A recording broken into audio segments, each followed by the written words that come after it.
All right, UFC 258 is the watch-along party. Let's go.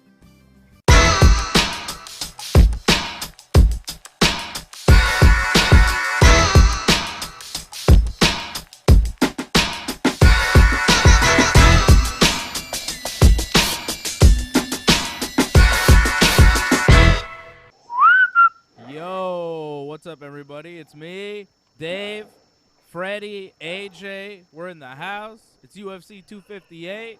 The pay-per-view has What's started. up, man?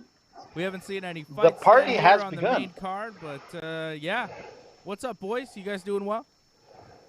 Good, man. I'm great. Good. Watch along, man. Saturday, COVID, curfew. What more do you want? This is the best. Yeah, we are in a weird... Like Valentine's. Still in a curfew time, eh? Still in a curfew time. Listen, Crazy. this is our Valentine's Day show, man. We needed Johnny North to do his... I was telling you yesterday, you needed Johnny to repeat his 50 Shades of Johnny. That was like the best episode ever, man. Ooh. Why, man? I don't know about that. Think of the ratings, man. All right. Maybe we'll get Johnny to do that later on this week. We got a lot of shows on the Ringside Report Network. We're watching UFC 258 with you here tonight. Maki Pitolo taking on Julian Marquez coming up first. Ricky Simon and Brian Kelleher up after that. Gastelum and Heinisch, Grasso and Barber. And then the main event, Kamaru Usman versus Gilbert Burns for the UFC Welterweight Championship. We saw a couple of fights dropped since we last spoke to you on Thursday night for Ringside Report MMA. Two fights were pulled in 2 days. The Bobby Green, Jim Miller fight was canceled when Green collapsed at the weigh-ins yesterday and he was unfit to compete, some sort of sickness. And then Jillian Robertson just today had a non-COVID related illness. She was sick, some sort of flu or whatever. So her fight with Miranda Maverick got canceled. So a few fights getting bumped up to the prelims and a few prelim fights getting bumped up to the main card. And an already kind of weak UFC pay-per-view gets a little bit weaker because we have some fights on the main card. I think, was Green and Miller supposed to be on the main card? Did we lose AJ too, Fred? What happened? Yeah, I'm more worried about AJ right now. Nah. I forgot what was on the main card. Was Jim Miller on the main card? I thought maybe no, not. Yeah, it's probably a Ricky prelim. Ricky Simon got bumped. I'm pretty sure he wasn't on there. So some main card fight got axed. Yeah, I don't know. Was Ricky Simon on the main card? I forget, man. This card ain't too good, man. Come on, Dana. You could do better pay-per-views than that. Yeah. It's the main event, great, but it's not the best pay-per-view. We're going to try and make it a little bit more fun for you. I see some of our members here. Patrick C. Hamilton, Craig Paquette joining us. Thank you for becoming members. Thank you for supporting the channel. We encourage you all to become a member on the YouTube channel. Go to donate.ringsidereport.net. You can become a member there as well. We'll try and get AJ back. We're trying to get better internet, better technology for AJ. That's what we're raising funds for right now. AJ just kind of did a close-up and then he disappeared, and we still haven't regained connection with AJ. It's always a problem with AJ, right? He did that the other day also. Yeah. Just before he freezes, he does a close-up. I'm not sure. He wants us to remember him. It's like oh, yeah. Froze. Yeah, it's very strange. It's very strange. I think we have him back now. AJ, what happened, man? Get your internet together. Fuck? Get it together. Man, I think it's the production side, man, on your end, because it doesn't make sense. It's always you, What AJ. We the know fuck? that it's you. And there have been times where you've blamed the production side, and then I haven't even told you this, but we've gone back and I talked to the production side of everything, and it turns out that no, it's just your internet connection is so weak that you drop out because you have weak internet. What? Get it together. I've got the best internet you can ask for, man. Certainly not. Too many people using it. Or too much porn, one of the two. But the thing is, it doesn't make sense. Listen, Well, you're here, so I'm not sure who would be watching the porn. Exactly. Lord. Can you see me now? Did either of you guys What did I watch the miss? prelim card? Of course, man. Who Nope. misses the prelim? It was amazing, man. It was all submissions through and through. Yeah, it was pretty Starting good. off with Pollyanna. Did you see the fight with Pollyanna? I mean, Diana, of shit, the that was 5 awesome. fights, you say all submission. Of the 5 fights, 2 of them ended by submission. So, yeah, not I'm all. thinking the last. the last three fights of Not the prelim, No. which were pretty much No. underdogs that all came through. No. No, Bilal Muhammad won by decision. Yeah. That was the and only he was thing. a heavy favorite. He and was it was a heavy decision. favorite. So, yeah. So was Rodolfo Vieira, and so was Mallory Martin. Polyana Viana over Mallory Martin. Mallory Martin was a slight favorite. She was coming in tonight at a minus. Actually, some betting places had her as a pick'em, minus 105 on either side. She was a minus 120, and that was the biggest discrepancy there. Minus 120, minus 105. So Polyana Viana was an underdog, but not a huge underdog. She did win tonight with an armbar submission. Chris Gutierrez with a nice decision win over Andre Ewell. Nice striking there. Nice boxing from Gutierrez. Tough guy. Gabriel Green with an opening fight on UFC Fight Pass. Decision win over Philip Rowe. What's the big shocker of the prelim card, though, is what we just saw. Anthony Hernandez tapping Rodolfo Vieira, who was undefeated in MMA, jiu-jitsu champion, multiple time gold medalist and all sorts of things, right, AJ? You know the accolades. Did he win ADCC? He won Abu Dhabi. He won all the things, right? He's done everything. This guy is like a super jiu-jitsu man. And then tonight, he gets tapped by Anthony Hernandez, who I think might be a purple belt or something. I don't know. I don't think he's not a world-renowned black belt, that's for sure. Nope. And if you had, Anthony Hernandez by submission, I think you probably picked up a ton of money, but I doubt anybody had that because it was such a unlikely result. Hernandez coming in. Yeah, Hernandez coming in, not only getting the win, not only getting the submission over the Jiu-Jitsu world champion, but also coming in as a plus 385 underdog. He won over Rodolfo Vieira. So that was a huge, huge upset. Huge. Not just in the win, but by the method of victory as well. That was shocking stuff. Amazing. It's kind of like Buster Douglas beating Mike Tyson. When you look at it, there was no way Vieira was going to lose, especially to a submission. But the one thing with this fight that I've noticed, he looked like he was gassed through it all. It just looked like he was out of sorts. He was one step behind. Even his jiu-jitsu scrambling, man, he was caught in so many scrambles, and he went for singles, and he got caught. I thought he was going to get guillotined way before he got guillotined, and it just doesn't make sense. So he killed my parlay tonight, so I apologize to everybody because the parlay is dead. So my fight parlay died because of Vieira. And, that's crazy because if you would have went with, Polyana Viana and you went with Anthony Hernandez and then you go through the rest of the card, you could have made some serious money tonight on some parlay that's going to be coming up. And I don't see Maki Pitolo winning this fight, but you never know. Tonight might be the undercard night. And like I said, I took Burns over Usman, and you guys went the opposite way. So who knows? Tonight might be the undercard. Your parlay died on your first fight, man. Yeah, it did. Your parlay died. Your parlay died on the first fight, man. It happens. You should forget about it, man. It's okay, AJ. It happens. These are our picks. By the way, you can see them on our Instagram. We always post them at Ringside Report on Instagram. These are our picks for the main card. So, yeah, Jim Miller and Bobby Green was supposed to be on the main card. Fred, we were wondering before. We kind of forgot. It was supposed to be on the main card, and that's why Ricky Simone and Brian Kelleher got bumped up to the pay-per-view tonight because that fight got canceled when Bobby Green got sick. So we all have Julian Marquez here over Maki Pitolo in the opener, and both guys are getting into the cage. We're seeing the tail of the tape right now. I don't know what he had. I don't know what Bobby Green had.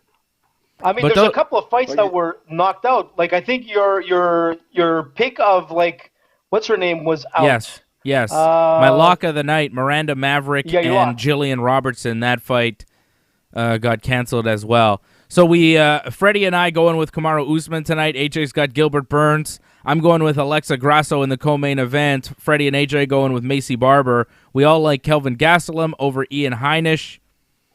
We all were going with Jim. It doesn't matter, Jim Miller. And then we all going with Julian Marquez here. So that's the story as far as our picks for the pay-per-view. What are your picks? Give them to us in the chat. We want to know what you guys are picking here for the fights tonight. Look, you can still make your way to bet99.com. Use Ringside as the code. You can keep going through these fights, and like, if you want to bet on some money, gamble responsibly for sure. Bet99.com, and I apologize for the parlay in advance.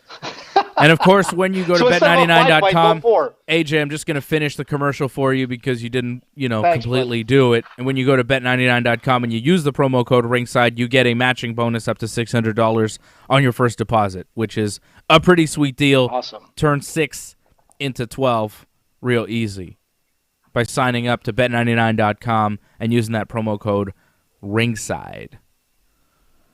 Well, you wouldn't have won if you went with my parlay so far. But the good thing is that you can still go with the 4-fight parlay, which I took Julian Marquez, I took Gastelum, I took Macy, and I took Gilbert Burns, which should still pay you around like the 200 mark if you bet around $20. So.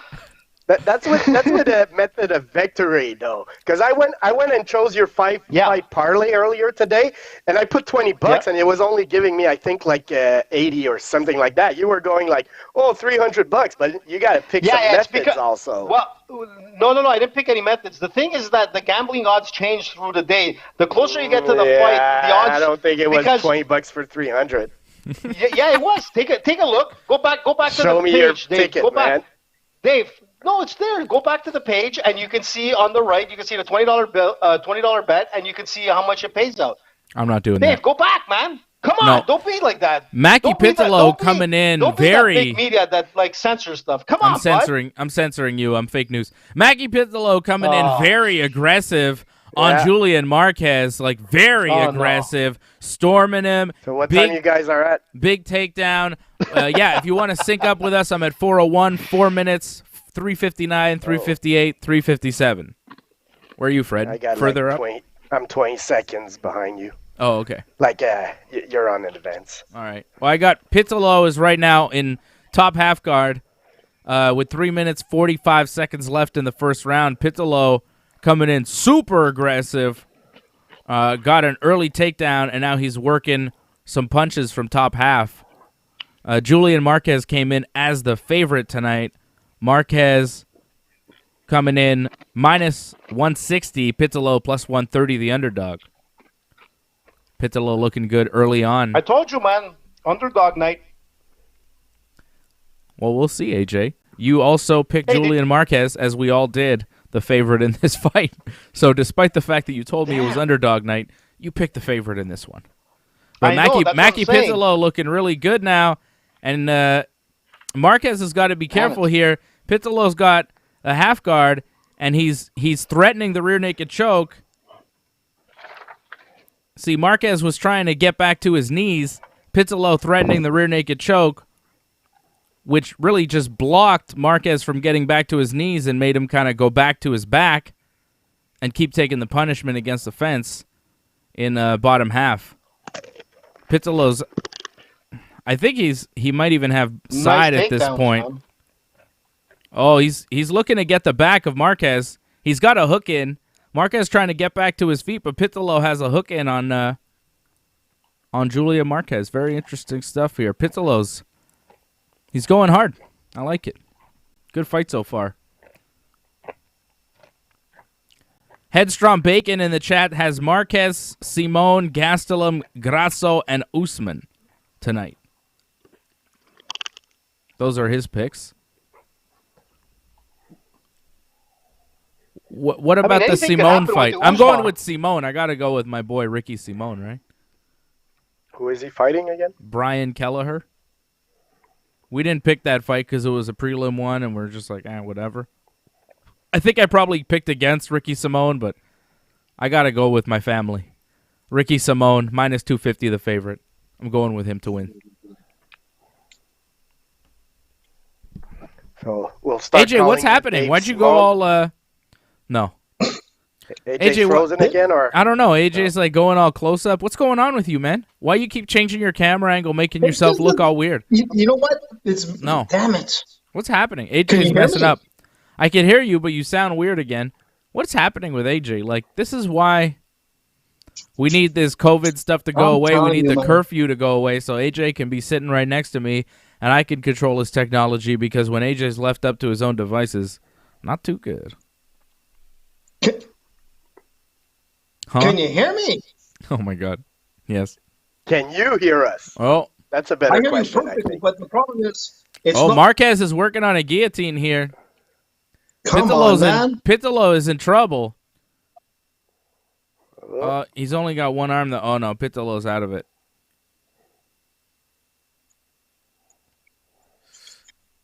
"30 seconds left here in the first round. I think Pitolo's been controlling most of it with control. Grappling control, top control. Yeah. Yes, we can, man. How many times we got to tell you? It's because it's not coming from the headphone, man. It's coming straight from, like, my Samsung, like, S10. Oh, my God. Thank you, Patrick. We appreciate you, Patrick. Patrick C. Hamilton dropping the super chat. You could drop a super chat as well. That's his Simon bet, or maybe his Simone bet. We appreciate you. That money will go to getting AJ some better technology, even though I ordered AJ the exact same headset that Fred has, yet AJ can't seem to work it. It might be old technology, Dave, when you think about it. Things like move so fast, man. You never know. This might be like old school now. Fred's headset always works, and he never has a problem. Right, Fred? And you and AJ, I've done like the lemon. Like every time, like it's like getting a car, man. You could buy yourself, like, I don't know, an Audi or like a Honda, and it's like, oh, it's a great car. But you happen to get a lemon. What are you gonna do? I got the lemon of like Mike's. Go suck a lemon. But can you hear me? That's all that counts, man. I just gotta scream a little bit louder. I guess we're gonna have to make lemonade with our lemon over there, AJ. What's going on? You made lemonade all right with my parlay picks tonight. I'm trying to make chicken salad out of chicken shit with you tonight, my friend. What's going on? Call Colonel Sanders. Get me some better chicken. What's happening here? Hey, listen, man. You can't do a UFC party without KFC, so always remember, KFC at the UFC. It's back. I'm having a little snackaroo. This is what I'm snacking on tonight. Little Dave's special banana bread. I love banana bread, man. I told you, I love banana bread. Yeah, it's very good. Dave's special. Ice cream, man, it's the best. Takis, Fuego, very hot.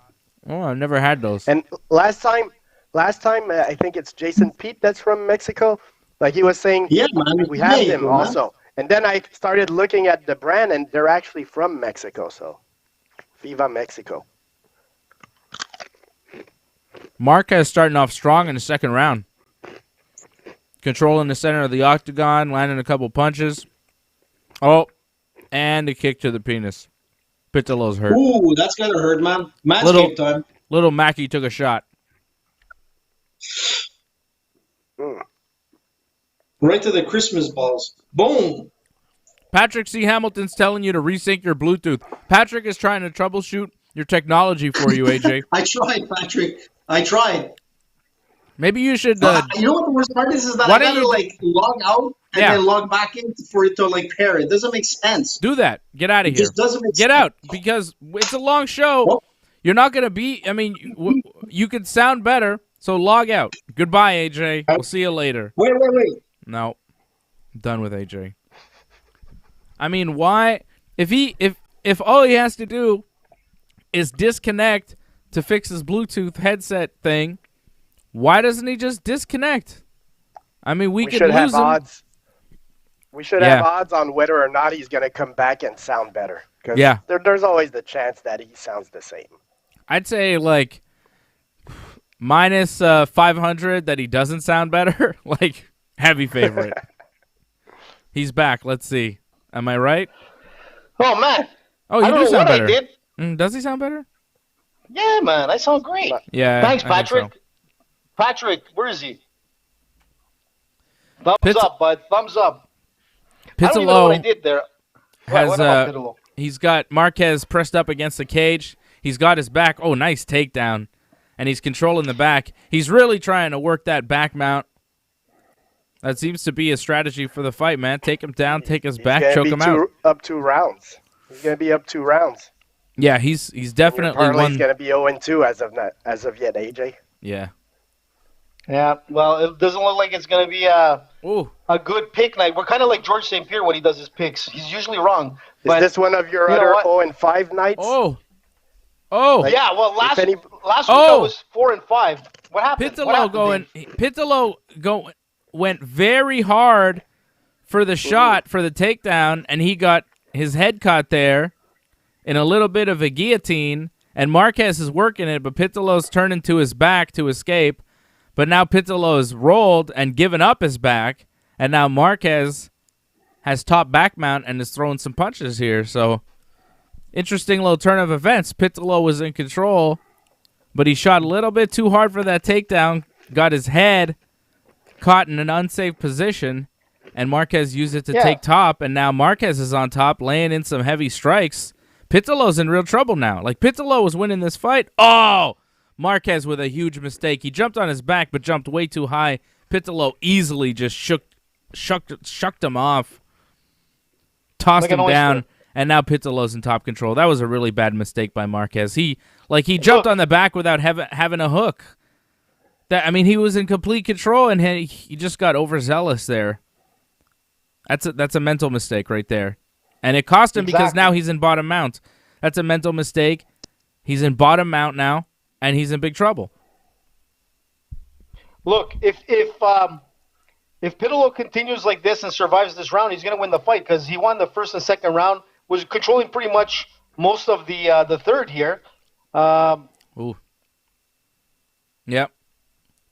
Pitolo's trying to work a head and arm choke without an arm.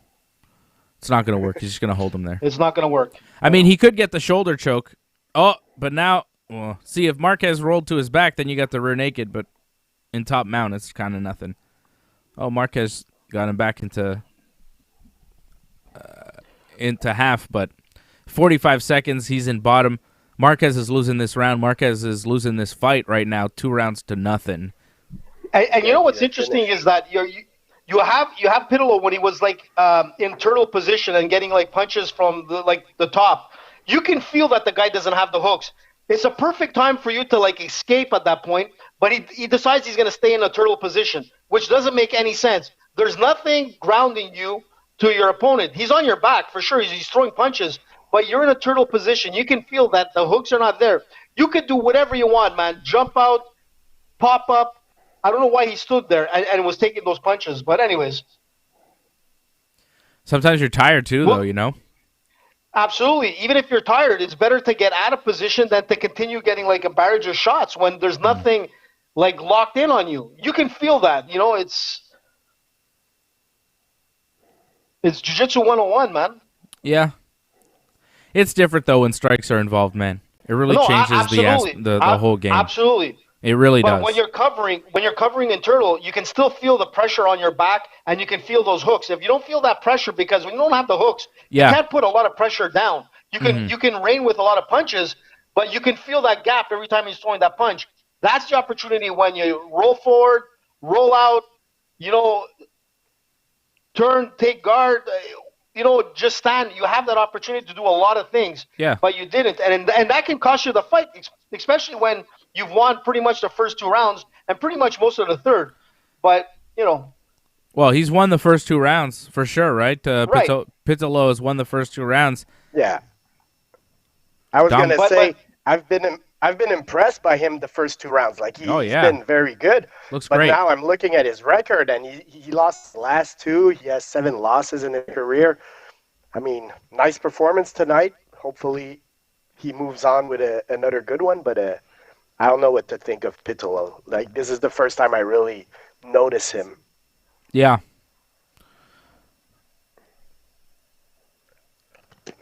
I don't know. He's. I don't know too much about him either. Pitolo's face reminds me of? I'm looking at him. I'm like, man, he looks like somebody I remember. He reminds me of Arturo Gatti, man, the ex-boxer from Montreal. I think one of the most exciting boxers, that I've ever seen, man. Him and Mickey Ward are like 2 of the best fights in like boxing history. What? What, Pitolo Dave? dropped Marquez with a solid punch. Marquez dropped to a knee. Pitolo won this fight, man. But like I was saying, he reminds me of Arturo It's not Gatti. over. It's not over. There's a third round happening right now. Are you not watching or what? I'm a little behind here, Dave. How far behind? Has the pay-per-view started where you are? What's going on? You know, I'm going to tell you, man, these COVID times are a little bit messy. They really are freaking me out. I can't wait till we're back in studio when things are so simple for me and I can hit you with a Nerf gun and Freddie could eat his jelly beans and I can steal them. That's one of AJ's. I'm not answering the question. Yep. Whoa. Marquez coming on strong now. Big knee to Pitolo. Oh, Marquez is pushing the action, man. Pitolo's hurt. So I'm totally messed up. I was saying the first 2 rounds. We're going into the third round, so forget everything I said, man. Forget everything you said. No problem. I don't even remember. Oh, man. Pitolo with a big takedown now. 2 minutes into the third round. Huge takedown. He was in trouble on the feet. He was getting hurt. He took a solid knee that cut him wide open up above his right eye. But he scores a takedown. Just before the takedown, he ducked a punch also. Like, he's showing some nice things, I find, in this fight. Like, just don't know much about him. But I also don't know much about Julian Marquez. And as you say, exactly. Fred, he is a fighter without a Wikipedia page, and you usually discredit those fighters. So, just saying. Yeah. He's like a 7-2 pro, Marquez. I don't know where he comes from. I don't think he's got that many fights in the UFC. And he's in big trouble right now because Pitolo's on his... Oh, almost on his back. He had like one hook, kind of like a side rear naked choke. Side naked choke. But Marquez slipped out of it, and now Marquez has Pitolo's back. It's been a lot of back and forth. You take my back, I take yours. And now Marquez landing some punches, but Pitolo gets back to his feet here. Marquez is pretty jacked. He's a pretty big dude. 7-2. This is his third UFC fight. He's a Dana White Contender Series guy.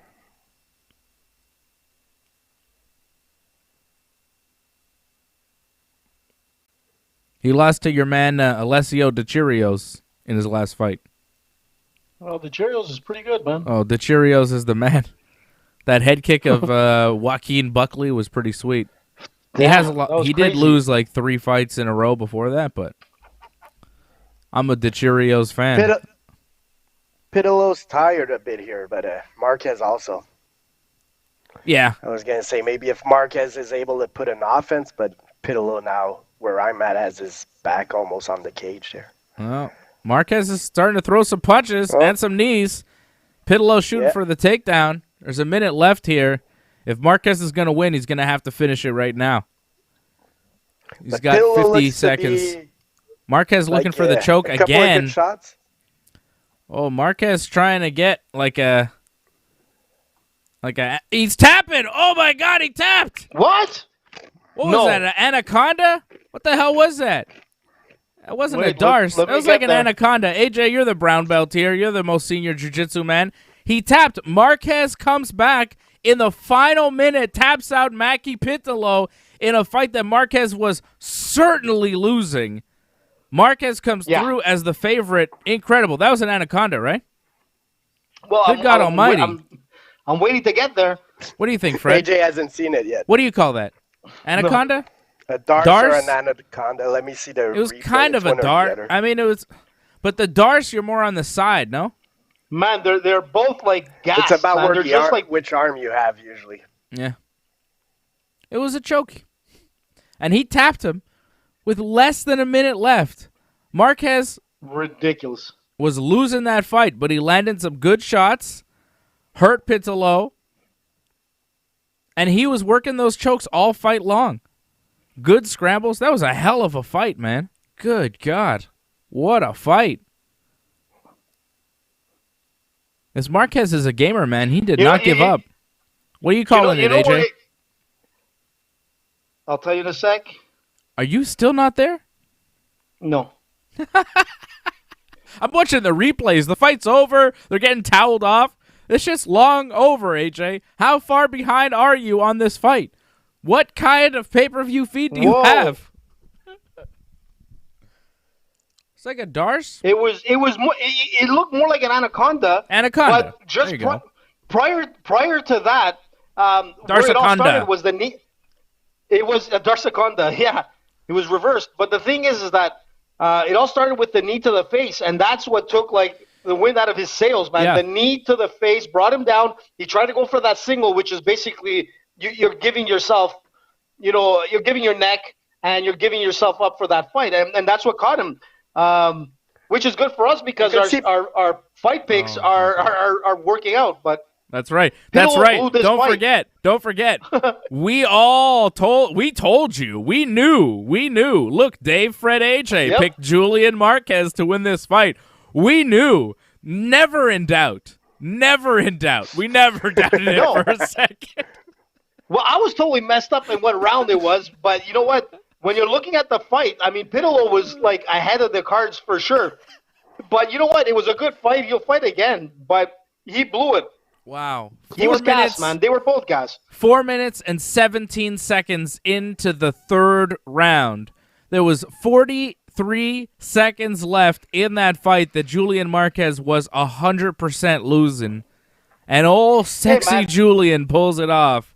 An anaconda choke. Officially an anaconda choke. Well, sexy and you could see Pitolo. Sexy Julian was in trouble. Beautiful.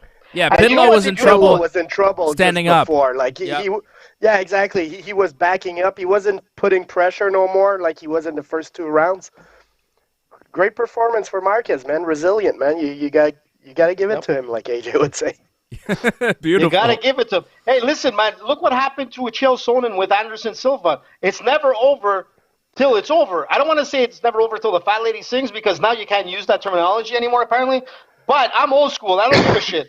The thing is this. You are old school. Dave, super old school. Listen, what it comes down to, it's never over, man. And you got to listen to your corner. You got to listen to your coaches, and you got to listen to them when they're screaming, go for it, go for it, go for it. And that's what they said, and that's what the results are. But you know what? Credit to Mackie, man. He fought a good fight, Yeah, he was 43 seconds away from winning, right? Like he was going to win that fight. Amazing. Listen, so far, Ringside Report, we're up. I don't know what George picked. I'm going to find out because George went the other way. AJ's the best. Like, you waste no time to take credit for picking a fight that you were 43 seconds away from losing. Like, it was very, very one-sided. It seemed like Pitolo was in charge of that fight for the most part. I mean, Marquez definitely had his moments. He took his back. He landed some shots. But if you were to score it, I would score round 1, round 2, and round 3 up until the submission for Pitolo. Maybe you could make a case for scoring round 3 for Marquez because he did have some success there with the knees. But those first 2 rounds were definitely Mackie Pitolo's. And you could not, as soon as the fight was over, you're like, we told you, Julian Marquez. Wasted no time to take credit for a fight that, come on, man. That's why when you listen, when Johnny's gonna do the editing of the clips, forget about everything we said before. We just get the part where we're like, we told you so. That's it, man. But you know what? What it comes down to is that what people gotta realize is that, unlike boxing where he would have won all rounds, this is mixed martial arts. It's never over. Why? Because when there's submissions as part of the ingredient to this cake, it can end it. And it showed it again today. Submission ended that. It does knockouts, but the thing is that he didn't get a knockout. The submissions are what is the most dangerous thing.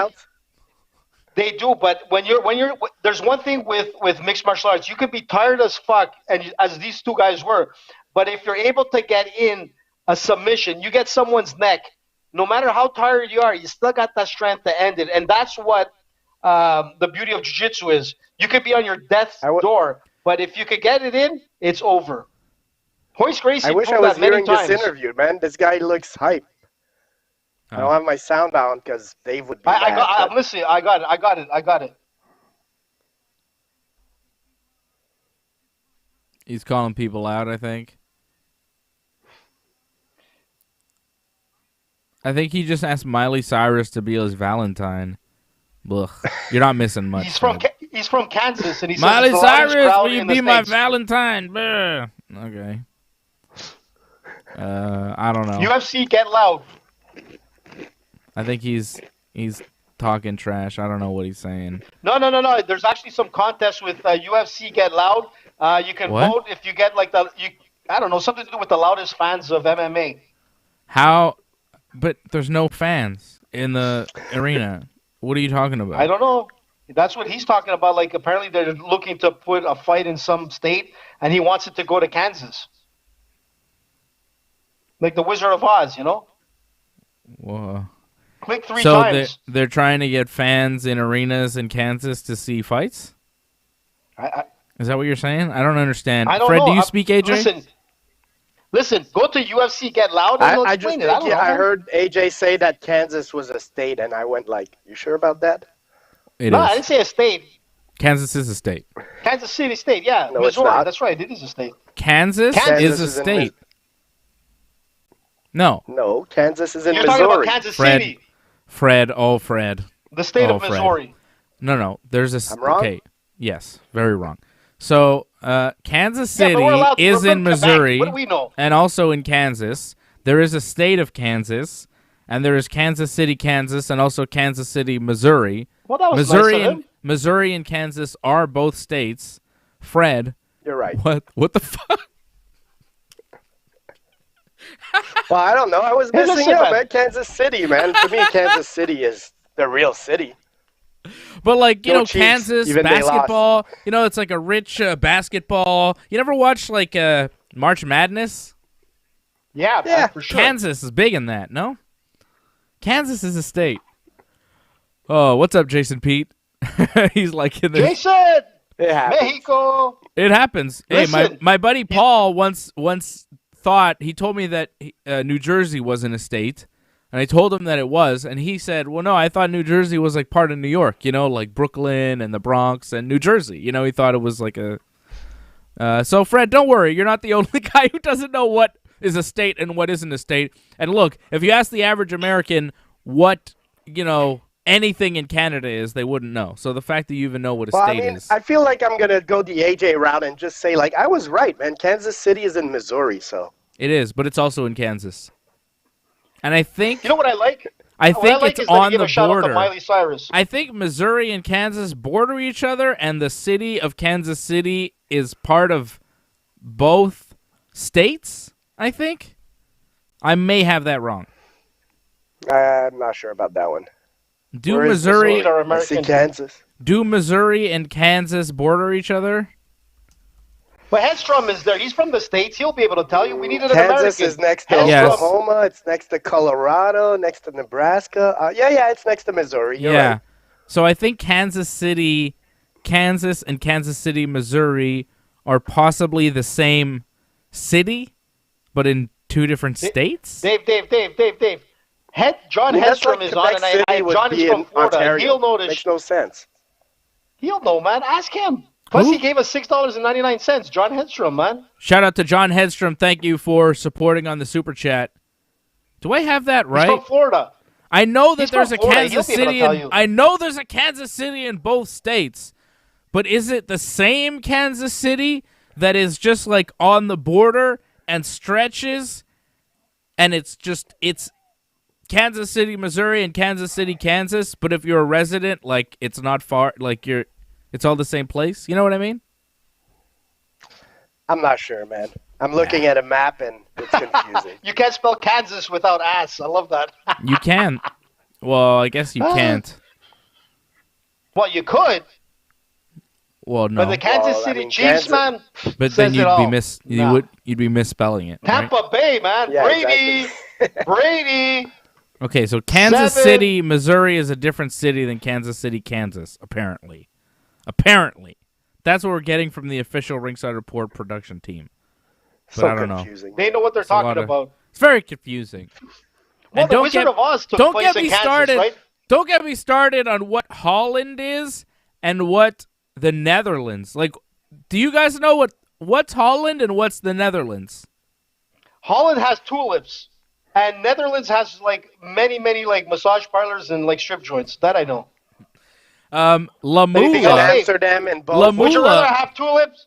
La Hey? Mula on the chat says it's not ass, it's as. Yes, we understand how Kansas is spelled, but you have to understand, La Mula, that without the letters ASS, you could not spell Kansas. Do you understand? Because there are two S's and an A. I mean, there are two A's as well. I mean, you can't spell Kansas without os.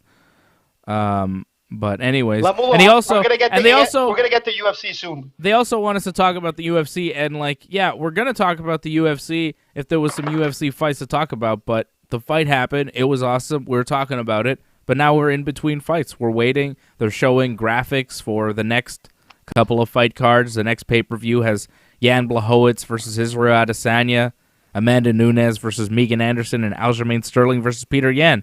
3 title fights. It's gonna be a long-ass night. Crazy. Could be a 5. I could see all 3 of those fights going the distance. 5 rounds is going to be rough. Rough night. Man, I can't believe Pitolo ended up losing that, man. Wow. It was Good crazy. for us. So Lamula, if you wanted to like bet with us so far, we're doing pretty well. Don't worry, we'll talk about there. the UFC, but sometimes we talk about other things, La Mula. Sometimes we talk about Kansas or Kansas City Holland or is Holland. 2 provinces. Oh, by the way, John is not in Florida. And the Netherlands is all 12. Ontario.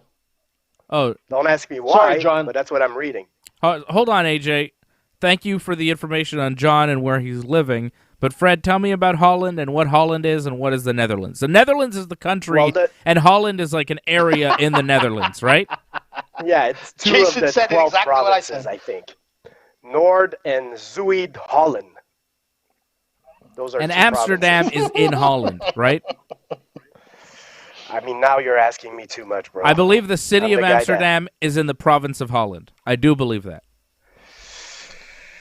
It's in North Holland, I think. There you go. I'm not sure. There you go. All right. Thank you. Go Ajax. What do you guys think about Blachowicz and Adesanya? You guys think Adesanya is going to beat him, be the double champ, light heavyweight champ? Of course, man. Of course. Yep. He's right. Lamula is absolutely right, man. Who could beat like Adesanya now? Lamula. Lamula, man. You know what Lamula means? Means like the money, man. I think it's Latino for Lamula. Oh, okay. Yeah, I don't know, man. I think Adesanya could beat You sure him. about that? But No. Blachowicz is a thick dude, man. He's a big guy. I wonder how the power translates at 205 for Israel.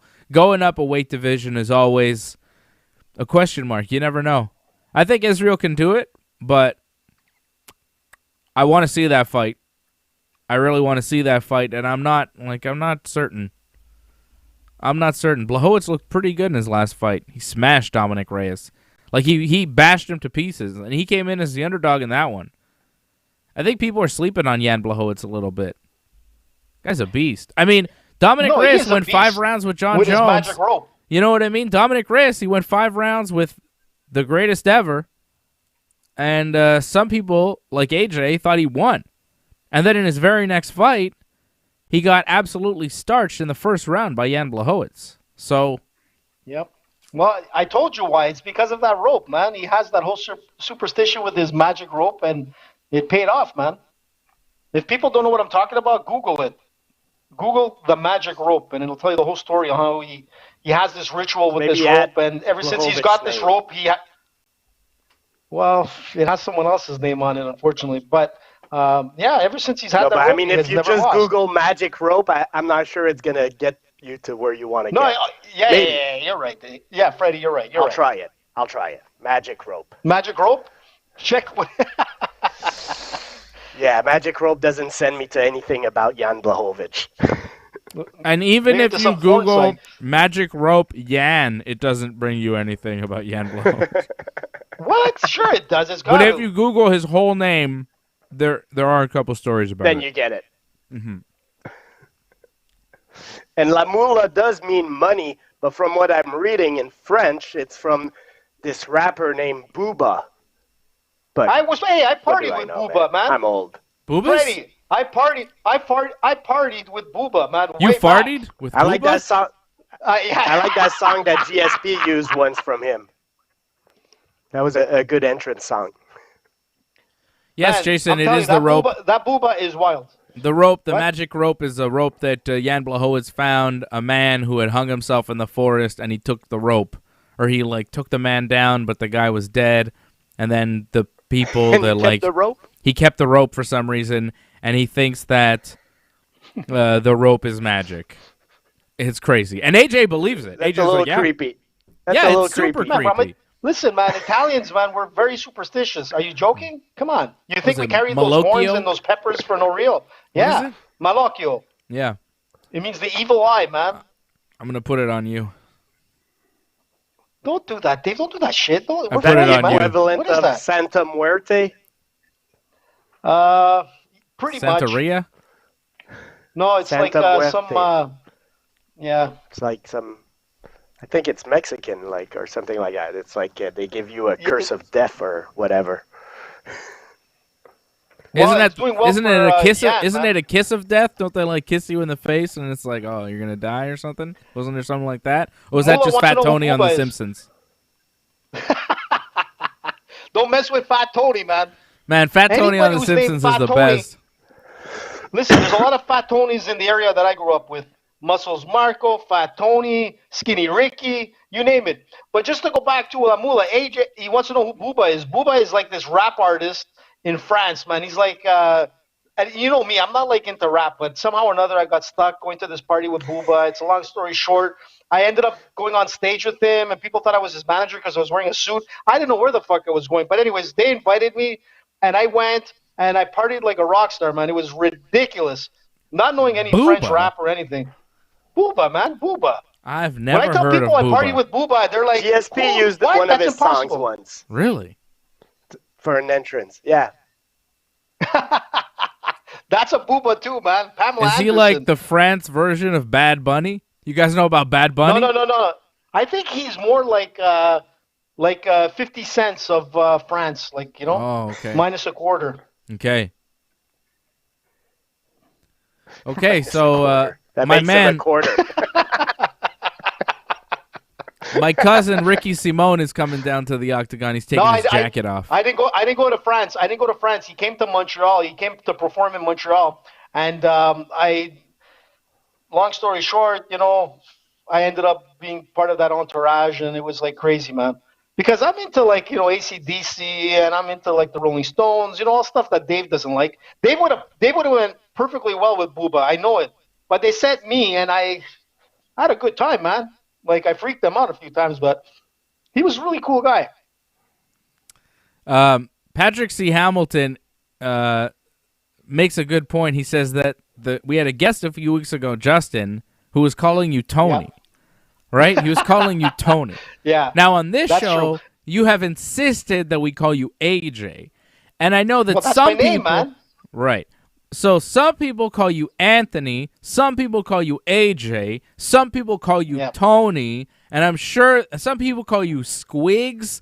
You have many different aliases, and I wonder why you chose to go with AJ here, and I wonder why you have so many different aliases. I find it very Well, strange that actually, some people my call buddies you from Peru call Tony. me You wanted No, us no, to no, call my you buddies from AJ, Peru, but with me, everybody they just call me calls El Diablo. Everybody just calls me Dave. No one No, really they call calls you me. Super Dave. Some people call me Daddy, and some people call me Dave, and that's pretty much it. Listen, first of all, yeah, Tony Oh, I got is the some name that they call aliases. me. Some people call me What? Seamsy. Seamsy is another alias. Don't talk about it. I'm not telling you. Don't worry about it. I got a few aliases, but not as many as you do, man. And you have them among several jiu-jitsu people call you Tony. If I say I Yeah, know a lot of AJ jiu-jitsu guys call me DeLessio, Tony. people will be like, "Who's that?" I gotta say Tony. Yeah. Yeah, when we had Corinne, Yeah. she went, Tony. Yeah. People call you And a lot of Tony. Brazilians, man, they call me Tony.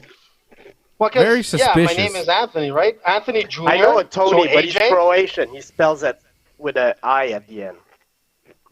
He does.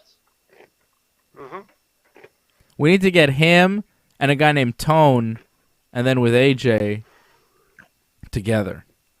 Ricky Simone is in the cage, and then Brian Kelleher's in the cage too. Bruce Buffer's doing the thing, saying their names, getting them ready. Hey, just quickly to Lamula, I have no idea any of his songs, man. Zero.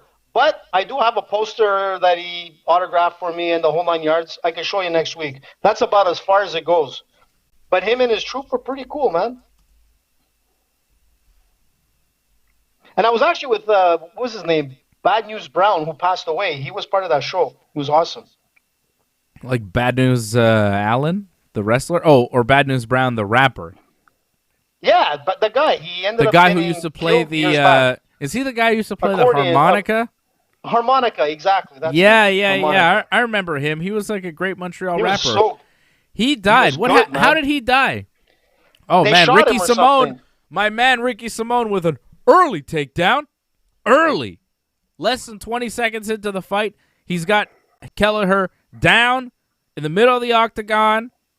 He had his back for a moment. Now he's got top mount. Oh, Kelleher is bleeding from above his eye from some of these punches that Simone has been throwing. Kelleher is in big old trouble, and we're 45 seconds into the fight. Ricky Simone is smashing him, and I got to respect a man with Simon tattooed on his back. Yeah, but he's got the letter Simon. He's got the name Simon tattooed on his back, brother. Yeah, I don't have it, but him, remember, for the longest time. Yeah, I disowned him when he lost to Uriah Faber, but now I'm back, baby. He's my son again, Ricky Simone. I had him when I was 8. I mean, how old is he? If he's my son, I mean, he's 28. Yeah, I was 7 when I had him. I was an early bloomer. My balls were strong at 6. Well, in some countries it could happen, but unfortunately. Brother, in the country that me and Ricky Simone are from, hurt country. That's the kind of stuff that happens. Ricky Simone continues to smash Brian Kelleher. Kelleher got to his feet. Simone took him down again. Simone's got him in top half. Kelleher just looks like he's struggling. Simone is just relentless with the pressure. The pace that he's putting on him. Fantastic. You got to give it to him, AJ. Give it to him. Actually, we didn't pick anything for this because I did. I picked Ricky Simone. I picked Ricky Simone. We said it before. I know. I said it before. I know. I'm talking about prior. Oh, Thursday Simone. Show when but Thursday, I think you were pretty low on Ricky. I was, because he lost to Uriah Faber, and I didn't like that. But now I'm back with him. But you know what the thing with Ricky Simone is that when he's very aggressive. When he's on his game, he's dangerous. And I don't see him losing to Brian here. But look, anything's possible, right? Look what happened to Pitolo. Yeah. But Simone is in charge of this fight. Halfway through the first round, it's been all Ricky Simone. But he's got to be careful because Kelleher got back to his feet there. Kelleher is still prior to that, in the fight. His game was pretty solid. Oh, yeah. It's good stuff from Ricky Simone so far in the fight. Kelleher is cut pretty badly above his right eye. A lot of blood just trickling down. Forget. That's going to obstruct his vision a little bit because the blood's just kind of dripping down into his eye. It's dripping down all down his face. Oh, Simone with another big takedown. Powerful double leg. Just speared him down to the canvas. Good God almighty.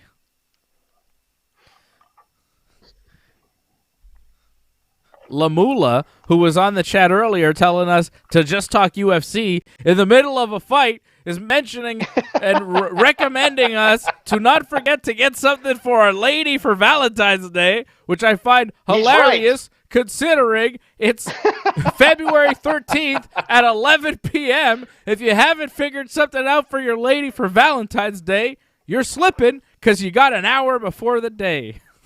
Yeah, but how are you going to go out, man? Look, listen, you can't go out, man. We're under curfew here. Man. I'm stuck. Internet, man. Online. I've been ordering nonstop. You could also I can't wait to go to a restaurant. You could go out during the daytime. Live chocolate. I can't. I can't. I got that little guy. That little guy is too much for me. He's nonstop. Can't go out with him. Plus, he hasn't had his third shots yet, which we're gonna do on Tuesday. So earlier you told me, like you asked about the prelims, and I said I didn't watch them, and you didn't ask me what I was doing. I was actually watching a movie with my girlfriend, so Oh, that's nice. I got my little Nice. What are you Valentine's watching? night already. A little There you Blue go. Nuit there, Some- hey, Freddie? No, little Blue Nuit? some It's okay, bud? Western, the Sisters Oh. Brothers. It was pretty good, actually. John C. Reilly, Joaquin Oh. Phoenix. Decent movie. He's good. Yeah, Joaquin Phoenix, man. Great actor. A bit crazy, but a good actor. Him and Johnny Depp, man. Completely nuts. First round in the books, Ricky Simone, 10-9. Ricky is just, complete control of this first round. Brian is all bloodied up. You know, he throws punches. Ricky, dodges them. It's like he's in control. We'll see what happens in the second. He's putting on quite a pace. I wonder if he can keep it up.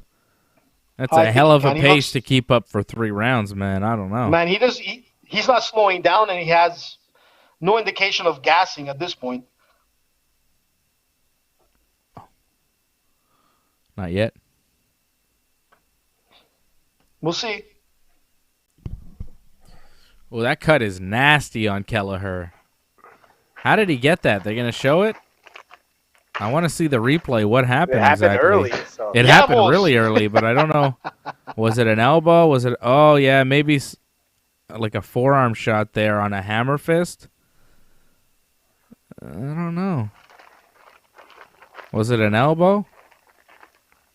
I'm not sure what shot exactly it was on Kelleher that caused that big gash, but it looks bad. Starting the second round now.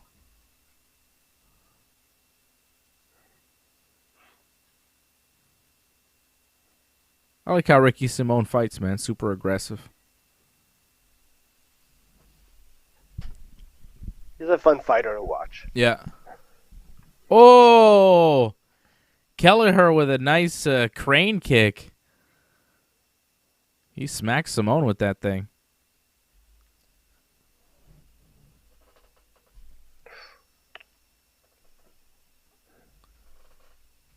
You guys watching NXT TakeOver tomorrow night? Nope. Nope. I'm watching the Daytona 500. Yeah. Sasha Banks is going to be on there. For real? Yeah, she's doing the Sasha. opening something.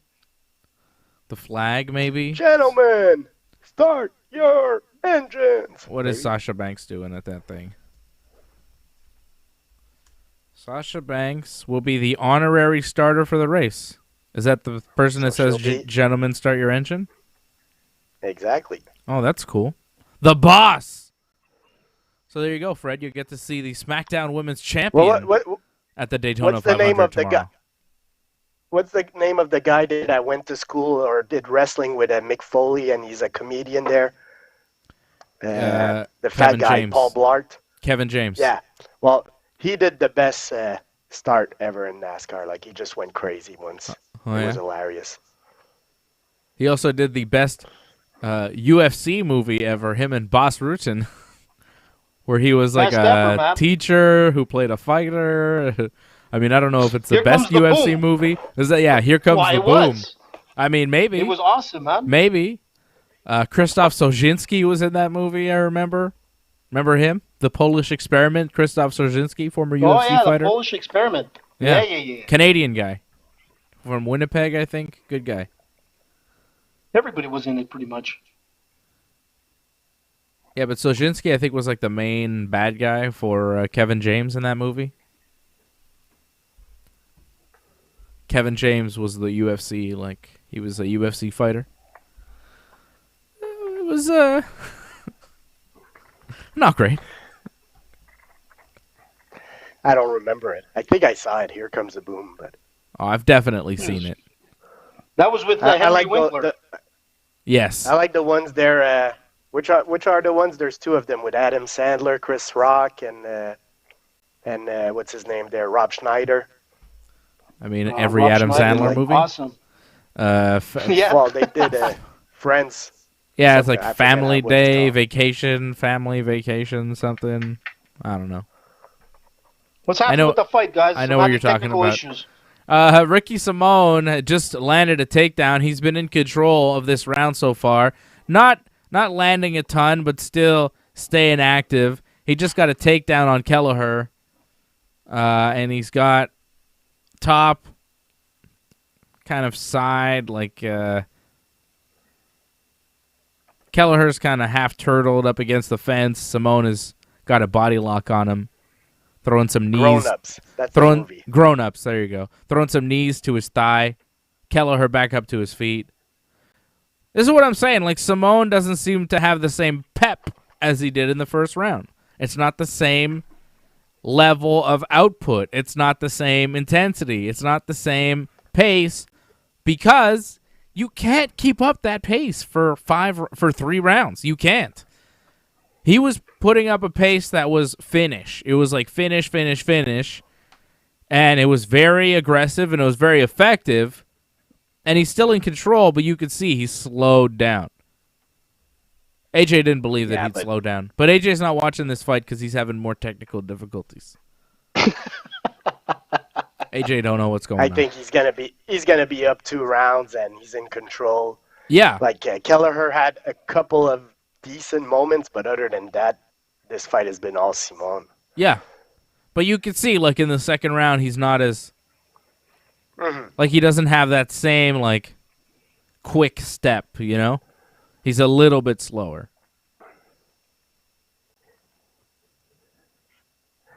Same time, it's hard to hold on. Like, if you're going to fight... Of course, that pace was crazy. If you have an opportunity, you got to jump on it. Like, being too passive sometimes it's not a better solution. Like, you got to be aggressive, I feel. Yeah. Yeah. But he's being aggressive enough. You know what I mean? Like, he's controlling the pace, but he's not pushing the pace, you know? He seems comfortable with outpointing Kelleher at this point rather than kind of looking for the finish. That's what it looked like in this round. In the first round, it looked like he was gunning for the finish, like he was going 100 miles an hour, and now it looks like he's going about 60. Which is fine, because 60 is still winning the fight for him. But he's dominating the fight. 2 rounds to nothing for Ricky Simone. Little bit of a dick kick there at the end of the second round. It doesn't look like it hurt Simone that badly. Just at the end of the round, just as they were going to the corner. Simone looks fine, though. The thing with Brian is he's got this weird, like stand-up kind of like striking stance. Like, he's very upright. You know, it's like he just walks into the punches. He has a hard time backing up. He's too upright. Like, he's got no boxing stance. Yeah, that kick, it didn't do much, Dave. That wasn't nothing. But Brian did a little bit better in the second round. But, man, he's got to be a little bit more aggressive because he's obviously losing this fight. Yeah, if he wants to win, he's going to have to get the finish here. He's for sure down 2 rounds to none. Yeah. Like, there's absolutely no doubt. You can't make a case for Kelleher winning either of those rounds. Both judges should have the first 2 rounds for Ricky Simone. Kelleher is pushing the pace, though. He's pushing it. You know, he's looking to end. You know, still in it. Yeah, that's it. He's still in it. He landed a jab. He took the center of the octagon. He's controlling the pace of the fight now. At least he's trying to. Simone coming in with some nice elbows. Lamula wants to know if Freddie's like rolling a fat blunt. Have you ever seen Cheech and Chong? Why is this guy asking so many questions? Because it's Lamula, man. It's all about money. So Dave is Cheech and Freddie's Chong, man. These are the real Cheech and Chong. Man. I always miss a fight. But actually, I'll be back before the fight starts, probably. That doesn't look like a big one. I like to drink a little bit of beer because of Jason out in Mexico. I drink a bit of like Corona. That's all we have of Mexican beer here. It kind of sucks. I'm sure you could find more than Corona for Mexican beer. Can't find anything here. I haven't found, man. 100% certain. 100%. What about what's the? I'm sure. Come on, there's got to be something else. What's Dos Equis?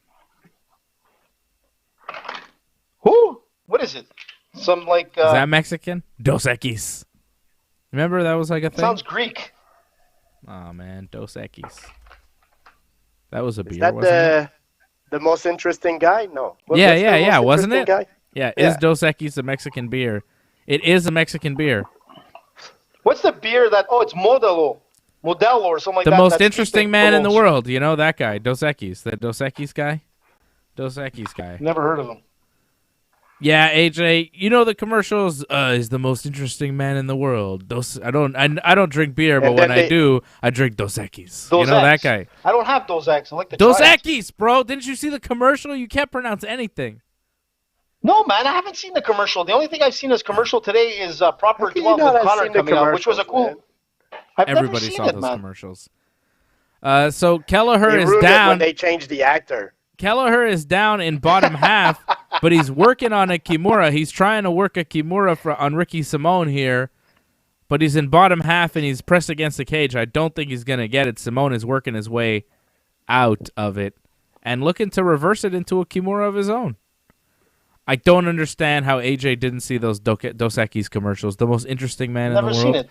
Everybody saw that no, shit. I gotta check it out. Oh, Simone looking send it for to that me. Send me the Kimura, link. but Kelleher slips out. Hey, La Mula, don't worry. Dave is not hating on you. That's just regular Dave. Don't worry. Don't get offended, bud. Don't get offended. You should see what happens when we're actually in studio all together. I'm telling you, when we were at TSN Studios, we had Nerf guns. It was crazy. I'm surprised none of us lost an eye. But I did lose Tony Marinaro's puck, so I'm Take it admitting easy. it that it was me. Yeah, at this point, who And cares? Glenn, it What was are they gonna do? who cares, man? It was Glenn. He took that slap shot on that table hockey game, man, and it just flew.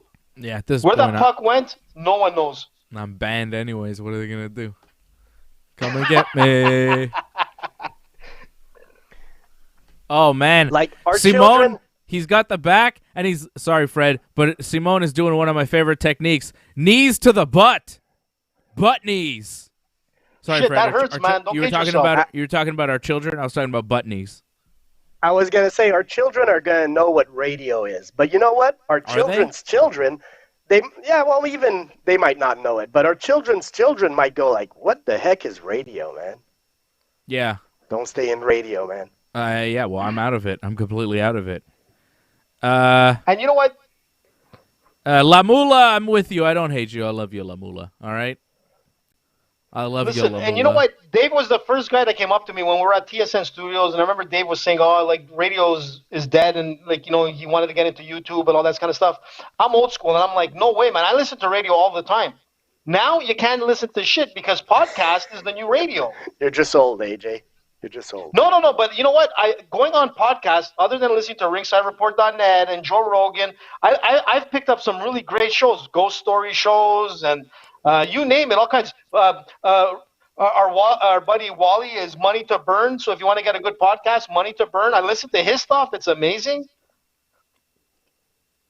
And Dave Fight's was over. right, man. I gotta give it to Dave. All right. Fight's I'll be over. back.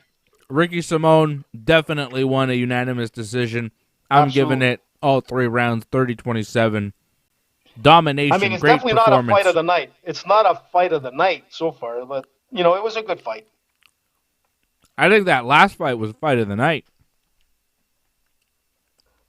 So far, yes. That last fight was amazing. The Marquez-Pitolo fight, that was badass. I mean, they were going back and forth. Pitolo was in control, but Marquez had his moments, and then the finish at the How end. many fights has Brian lost? Is this his second fight in a row he lost or third? Excuse me. Whew. Brian Kelleher. What? How many fights has he lost in a row now? 1 million. Dave, can you check that up? I said Because 1 million. I'm I worried checked it. That's the one. I feel bad won- because He won his last fight. He's now lost won the last fight? 2 of his last 5, which is not so bad. He won 3 of his last 4 going into this fight. The only loss was to Cody Stamann, a decision back in June of last year. But he beat Ray Rodriguez in his last fight by submission in September. So he was not on a long losing streak, AJ. I don't know what to tell you. Ricky Simone picks up a victory. Ricky Simone now on a 3-fight winning streak. back in the good books, doing well in the UFC. Dominant performance over Kelleher tonight. Simone did come in as a pretty solid favorite. Looks good. And he's back. He's Ricky Simon again. He's back in the family. He's back with you, man. So now you're going to recognize him as your family again, eh? Yeah, he's my son again. Man, I'm telling you, you're like a flip-flopper, man. Left, right, up, down. Hey, by the way, the funny thing is that Lamula says, Fred, you're high as shit. You're my favorite. Fred is high, I think, all the time. But Dave, too, man. Dave, actually, Thursday, we had our live show on Thursday, and Dave called out, the Diaz brothers. He says he's going to challenge them to a smoke contest.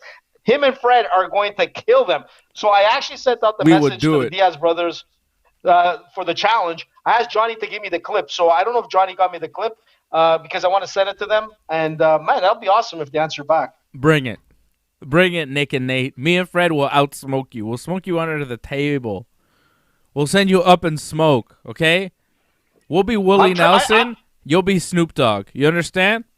Okay? No, that's man, how it goes. Chong, bro. No, Come on, man. It's better Cheech and Chong. Come on, I saw a story where Willie Nelson said he was smoking with Snoop Dogg, and, Snoop had to tap out. He couldn't hang with old Willie.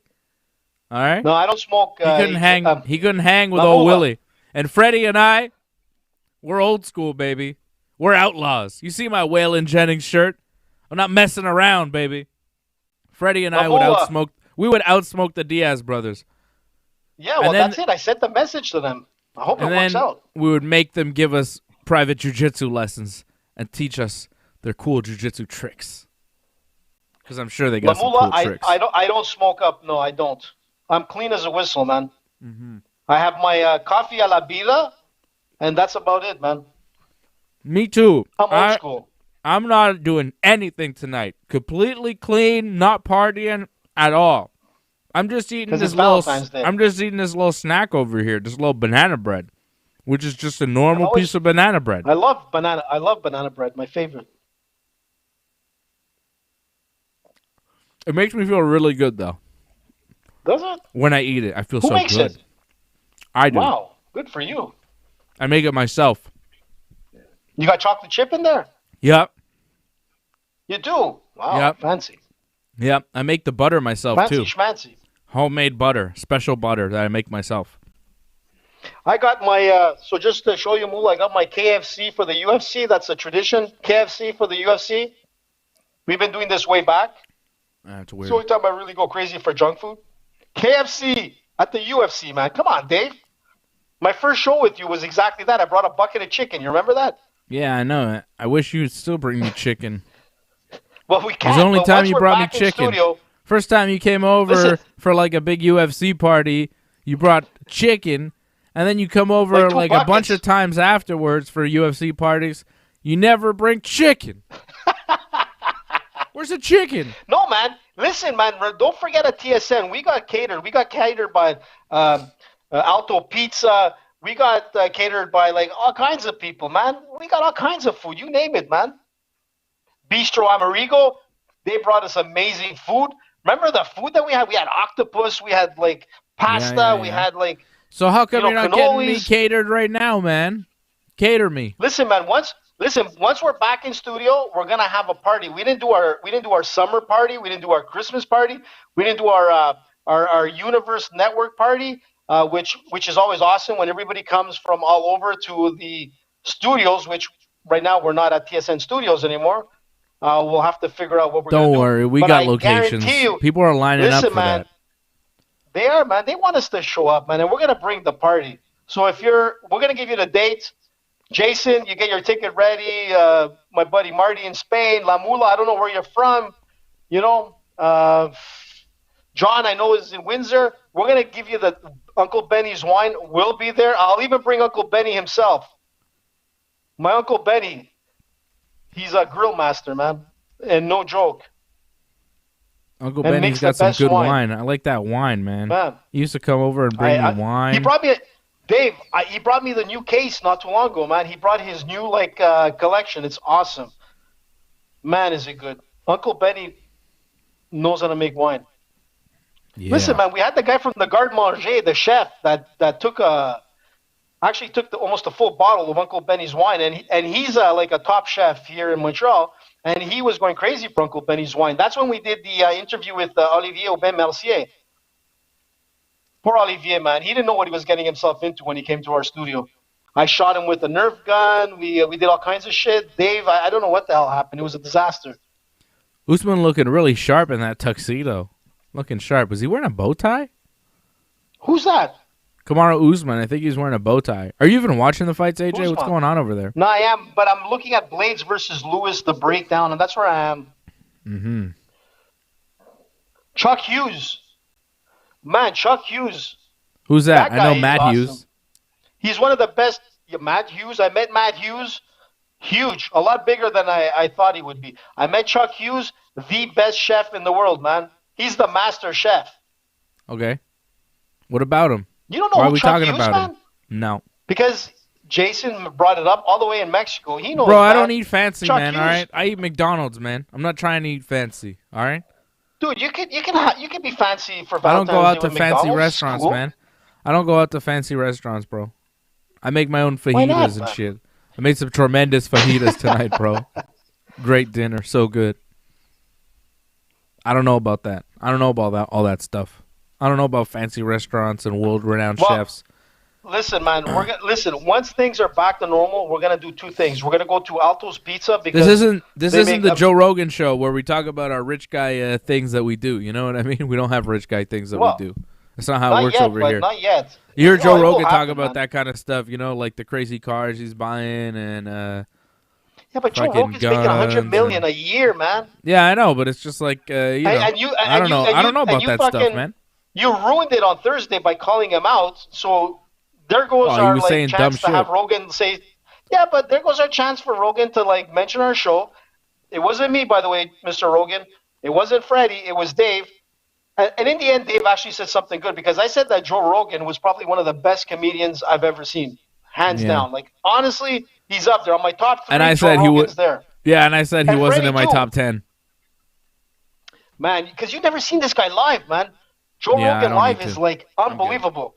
I mean, I've never seen a guy destroy a heckler better than Joe Rogan. Joe Rogan's the best, man. Yeah. Listen, I always said that we were the second best show out I don't there. know how many Rogan great comedians you've seen first, live, Ringside AJ. Report second. I don't know who you're I've seen them all, comparing man. Rogan to. I've seen them all. I've seen, man, you name it, from Seinfeld. I lost my tooth at the freaking Kevin Hart show. Do you remember that episode? Okay. So who I else was have you walking seen? around without a tooth. Thank you, Kevin Hart, and you owed me money. A tooth. No. And that was my whole date night. You remember what happened with the date nights? Yeah, I've seen Seinfeld and Kevin Hart too. I left Big deal. Lucy in the car for hours while I was in Yeah. studio at TSN.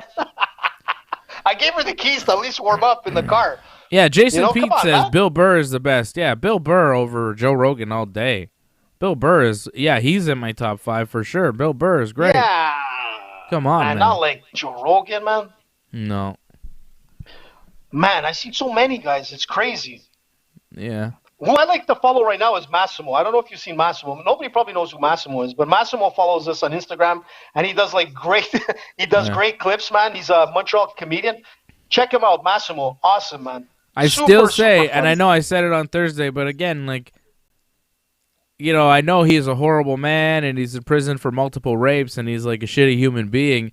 But god damn, did Bill Cosby do a tremendous set. Like, when I saw Bill Cosby perform, and it was very good. I just remember being very entertained. But my favorite stand-up that I've ever seen would probably be Norm Macdonald. I saw Norm Macdonald perform, and that was he's some of the good. funniest shit I've ever seen in my I have life. his book here. Norm Macdonald is signed me my a book. favorite. Really? Yeah, I have a signed book from Norm. He sent it to me, man. Long story. What do you mean he sent it to you? I was gonna. Tell the story. Hey, listen, AJ's been around. Sebastian bud. Ruyard AJ's been saying around. Dave Chappelle. Yeah, Dave Chappelle, Norm Yeah, Macdonald. You know, guys like that. Bill Burr. Listen, you know I who don't I put saw? Joe Rogan in their league. Come on, Dave, man. I'm Not, telling I mean, you, not for me. he's- Not for me. It's Listen, an man, art, so I it's seen you know George, subjective. I It's went up to as you. far back.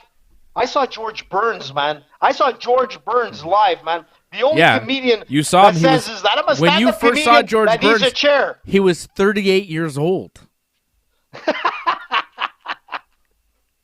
But that guy was awesome. George Burns, man, I forgot how old he was when I saw him. I think he was like in 98 or something like that. He was close to 100. Fred, you're not surprised that AJ AJ saw George Burns, eh? I remember George Burns when I was a kid. He was like the joke comedian that was just a super old guy. That's all I know of George Burns. I'm not even sure who George Burns is. When I was a child, come on, man. And George Burns, man. The reason I know George I'm Burns doing a lot of Google today is because he was Mr. Burns' brother on like one episode of The Simpsons. He was like a young guy, and he was doing like an old man routine, and they were like, "This is gonna be funny in the future." Dear Lord. And that's pretty much why I know who George Burns is. He was Mr. Burns' brother. I don't think I have a clue who he is. I'm looking at a picture of him right now. And AJ, how old are you? Jack Benny. Listen, man. My dad. That's my dad. At Expo 67. That's my dad man. dropping that's in. I mean, that's old. I mean, Jack Benny. I'm not even sure who that is. Jack Benny, Dave. Come on. No. Listen. I'm going to give you my top 5 comedians of all time. I'm doing it. We're dropping the top 5. Number 1 that I've seen perform live. I'm going to say that I've seen perform in person. I've seen their faces in the same room that my face was in. I would go with Norm Macdonald. Mm-hmm. Bill Cosby. Louis C.K. Putting a lot of shady individuals on this list. I don't give a fuck. Patrice O'Neal, fucking hilarious. And I don't know. Robin Williams was really good. I saw him. He was really funny. Yeah, Robin Williams, man. Woof. I throw him on the list, you know? Those are really fucking legendary, funny guys. Man. Funny guys, I'll tell you who, man. Dave Chappelle for sure is up there. I've never seen Chappelle. I saw Kevin Hart, too. Kevin Hart I saw perform. I never seen Chappelle perform. Well, Kevin owes me a tooth, man. You owe me a tooth, man. I came to your show and I lost a tooth. That's a good thing about living in the city that we live in here in Montreal. Every summer, at least when there's no COVID, there's a gigantic comedy festival, and the best comedians in the world come here, and we get to see them. And the tickets aren't always crazy expensive, you know? Like, it's a reasonable thing. I mean, it depends who you're going to see. But, you know, the Just for Laughs Festival is one of the best things about living in Montreal, as far as I'm concerned. You know, there's not that many perks to living in Montreal, but like one of the things that makes us kind of special is that we have this pretty awesome comedy festival every summer where like the best comedians come, and that doesn't happen in every city. You know, it doesn't. How can you say that, man? We've got how can I say what? You've got like poutine, right. And you've got smoked meat, poutine, smoked meat. Strip joints. Yeah. You've got like strip joints. A lot of them. The Montreal Canadiens. Yeah. We've got George St-Pierre. I mean, of those things, like I like GSP and I like poutine, but like I don't go to strip clubs and I don't watch hockey, so I really don't give a shit. But I do like comedians, so like that is a plus for me. I'm the most French Canadian here, and I'll say poutine's overrated. I like it. Poutine as a meal. I like poutine as a side, but I can't have poutine as a meal. You know what the problem is with poutine? Too much potatoes. When the cheese runs out. You know? Yeah, exactly. It's You're good left with potatoes. Yeah, it's good. It's good when you have that top cheese and you're eating the fries with the gravy and the cheese, and it's all good.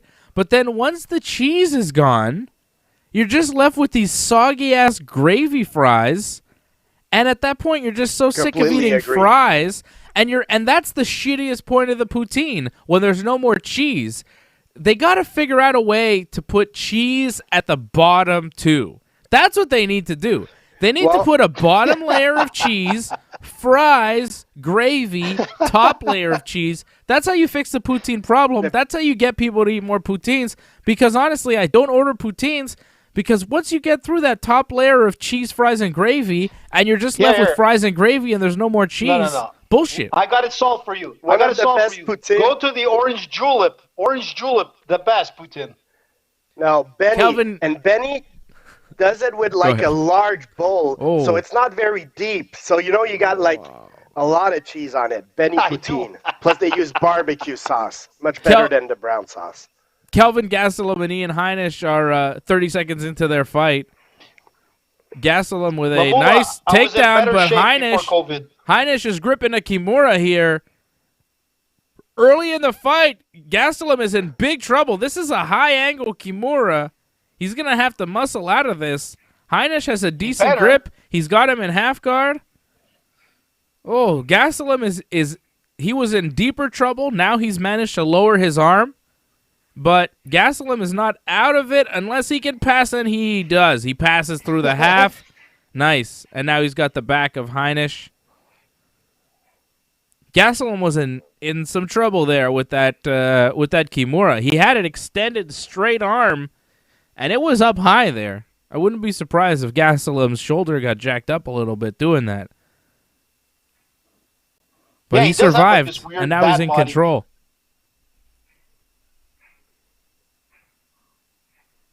He used to train with George St-Pierre, so Gastelum is a beast. And like George says, is that he's got to get back into that mind frame of, like, winning, Once he does, he's a beast, but we'll see what happens today. Oh, man, Gastelum going for another takedown, and he gets caught in another Kimura attempt, but he's in top mount, so I doubt that Heinisch is going to be able to pull it off. I mean, it's a weird angle, but Gastelum is in top mount right now, so it's not going to work.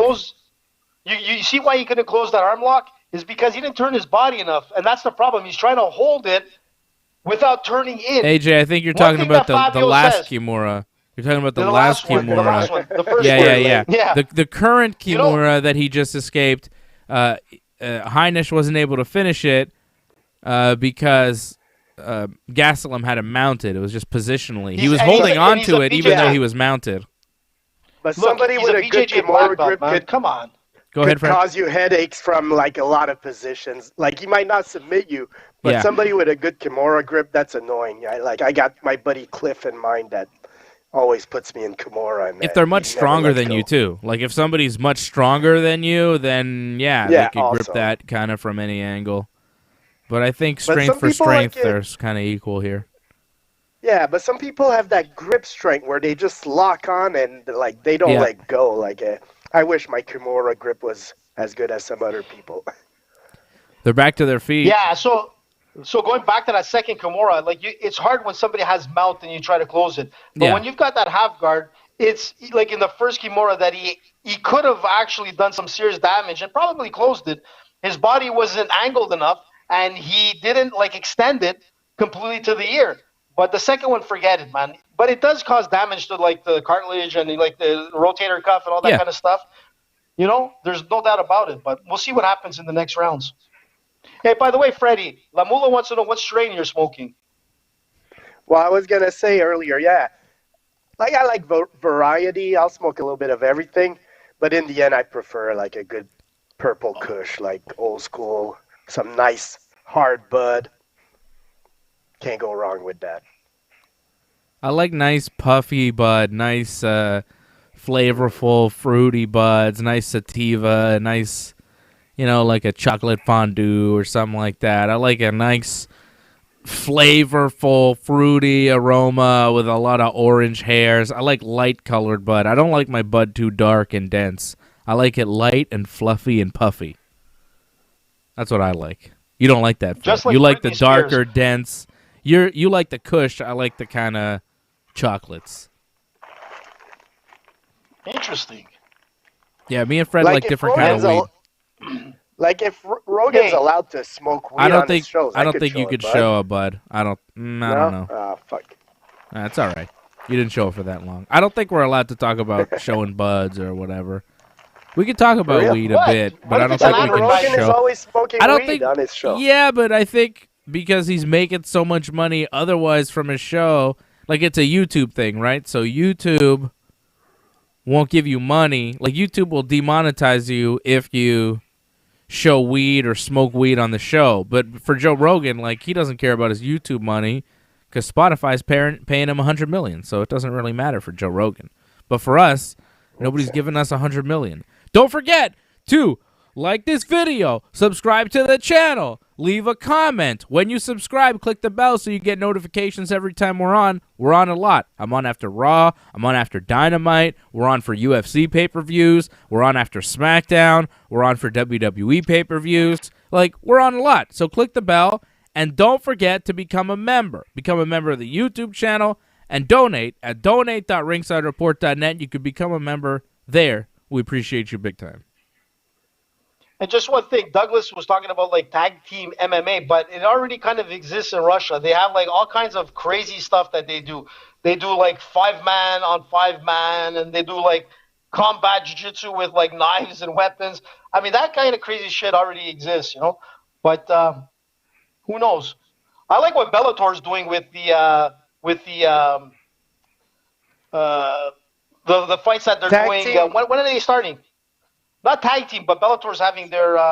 But I mean, team in MMA is a little round weird. robin. But I'll tell you what, I like that. What was the jiu-jitsu tournament there where they were 5-on-5? That was kind of cool still.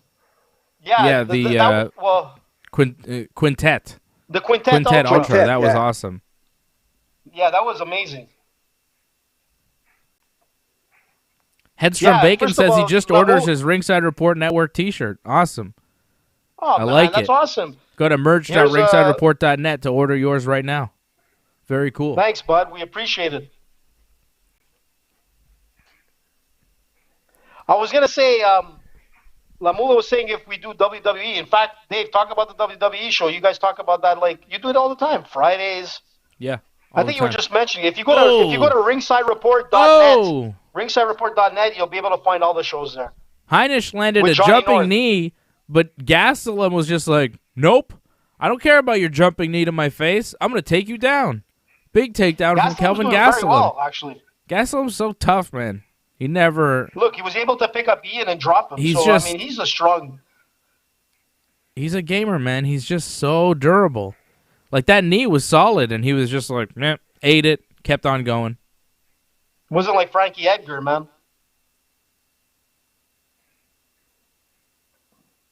You know, the guy is going for like singles and doubles like during the second round, and and Gastelum is just stuffing them. So that's the thing. He might have a dad body, but like when he's on his game, he's so dangerous, this guy. And George said the same thing. Like, you know, training with him, he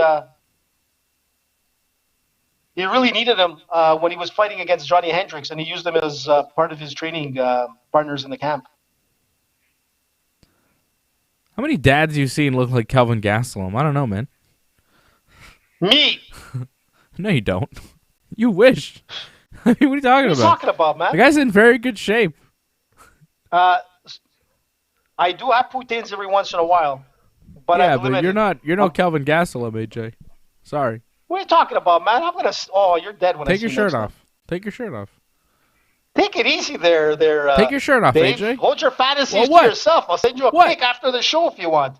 You want me to wear my G-strings? Prove it to everybody. Kelvin Gastelum sitting out there in front of millions of people fighting for his life with his shirt off, and you're not even fighting for your life. You're saying you got a better body than Kelvin Gastelum, and you're not even a man enough to take your shirt off. You say you got a better body than Kelvin Gastelum. With your fantasies there. Take your shirt off. Easy. And then take your pants off. I am bald. $100. You might as well keep your money, bud. Yeah, AJ is bald. AJ, take your hat off, too. Take everything off. Let's see how Gastelum... I can tell you that. Let's see how he looks when he's 60, okay? Because, I mean, like Gastelum, he's still young. AJ, you know, he's up there. He looks great for his age. Yo, yeah. Well, Gastelum's 29 years old, and AJ is like three times all he that. Is, It's incredible. Listen, I'm going to tell you something. For Gastelum, I mean, he looks so much older, but he's only 29 years old. It's awesome. Yeah, and he's been in the UFC for a long time. He has. You look at guys like Overeem that we saw like last week, and he's like, what, 40? What is he, 42? What is he, Overeem? 40 or 42, and he takes his shirt off. Take your shirt off. Man, listen, if I was able to do TRT, I'd be doing the same thing. George is 40 years old when you think about it. George is 40 and he looks great. Yeah. What's your point? Trying to distract me from telling you to take your shirt off? Listen, bud. The only shirt I've got is our life. I'll take my shirt off in the summer. No. After I train like a beast from now to then. We're good. I'm going to do it. You know that. You know I'll do it. I've done worse shit than that, Dave. Just send me the pictures I later. ran the streets as George St-Pierre on René Levesque, man. Did I ever run naked? Did I ever do that yet? I hope not. Please, I could do it, man, for the ratings. not I seen swear that. to God, I'll do it. Come on, guys. We're closing Think in about on the the second ratings. round. Last few seconds ask here of Johnny round to 2. film it. Gastelum He'll has put it controlled on- this on second Twitter. round. Yeah. Johnny will film it. We'll put it online. Go ahead, AJ. Run around naked. I don't want any Listen, part man, of it. Put it on come your on, Twitter. Dave. Don't put it on the Ringside Report Twitter. That's disgusting. Why not, man? Because it's disgusting. Kelvin Gastelum has won the first round. He's won the second round. He's controlling the action. He's landing more strikes. He's landing the takedowns. Heinisch is, he's in it, but he's getting controlled. He really doesn't have many answers for Gastelum. He's getting taken down. He's getting back to his feet, but then he's getting hit He's a with bit elbows. tired. He's getting hit with punches, he's and he's looking getting taken fatigued. down again. Yeah, Gastelum is just all over him every He's step of the he's way. dropping his guard. Yeah, Ian is dropping his guard. You can see he's breathing heavy. His kicks are like pretty soft at this point, and we're going into the third. And Gastelum, man, looks good. He's I throwing those think it's been a combinations. decent fight still. Like, Yep. both guys No, are it is. being aggressive, man. They're bringing the action. It's been a good fight. Yeah. That Gastelum is winning, though, right? Yeah. Lamula's getting on you now, AJ. This guy Lamula is like in the chat. You were all over him. You were loving him, defending him. I was kind of like He's allowed dissing to him say, before. listen, man, I'm all about freedom but of speech, now he's bud. You can say saying whatever you want. he actually said one thing about you that I didn't allow in the chat because it was really rude. He called you a fat fuck, but I was like, I'm not going to put that in there because that's Me just fat? mean. I'm not Yeah, fat he at said all. that you were a fat fuck, and he says you eat too much poutine. Lamula. This guy seems to I eat like poutine once a Fred. year. He likes Fred a lot, but he dislikes AJ, and he's really starting That's to all right. dislike He's allowed AJ. to. And I think like me and we're AJ are similar, enemies. I man. think that's just how it works. But that's okay. This is the show where you He's don't have allowed to to, like man. all of us, as long as you like one of us. Just watch the show for Fred. You know what I mean? Everybody likes Fred. Exactly, You man. cannot like Everybody loves AJ. Fred. You cannot like me. Usually That's fine. No, usually they don't like Dave more than me second, and then Fred is always like in the middle. People like Fred. They're like, I'm man, he's everybody's slick. But that's what favorite. Fred is. What are you talking about? I'm always on the everybody's right, favorite. man. I don't know about that, bud. Douglas Hepburn, one of our members, wants to know if we're going to mention the Habs over the Leafs. No. The Habs are playing the Leafs? The Habs over the Leafs. Habs, go. I just mentioned it, Douglas. What do you want me to say? I don't know what you're talking about, really. The Canadians are playing the Maple Leafs in hockey. Did they win? Did they lose? Is it over? Is it still going on? I don't know. AJ might be able to answer that, but actually he probably stole the TV from Noah again. No, you're not on the TV this time. Noah's able to watch it. Did they win? Did they Noah's lose? like hardcore, man. He knows everything No about clue, hockey. don't care. You name it, stats. He's like everything. Last time I watched hockey, Sorry, I'm French, so we're Saku naturally Koivu was rude. the Oh, captain he's from of the France. Canadians. Oh, okay. Hey, listen, man, I've been to Paris, so you got to be from Paris. If you're that rude, you're from Paris.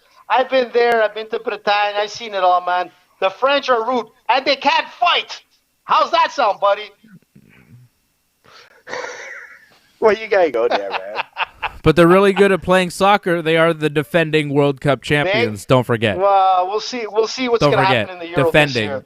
Defending How World about Cup we- champions, I know, France but Les sing Bleus. La Well, I'm Marseillaise. just joking Allez, with les you, bud. Bleus. I'm just joking with you.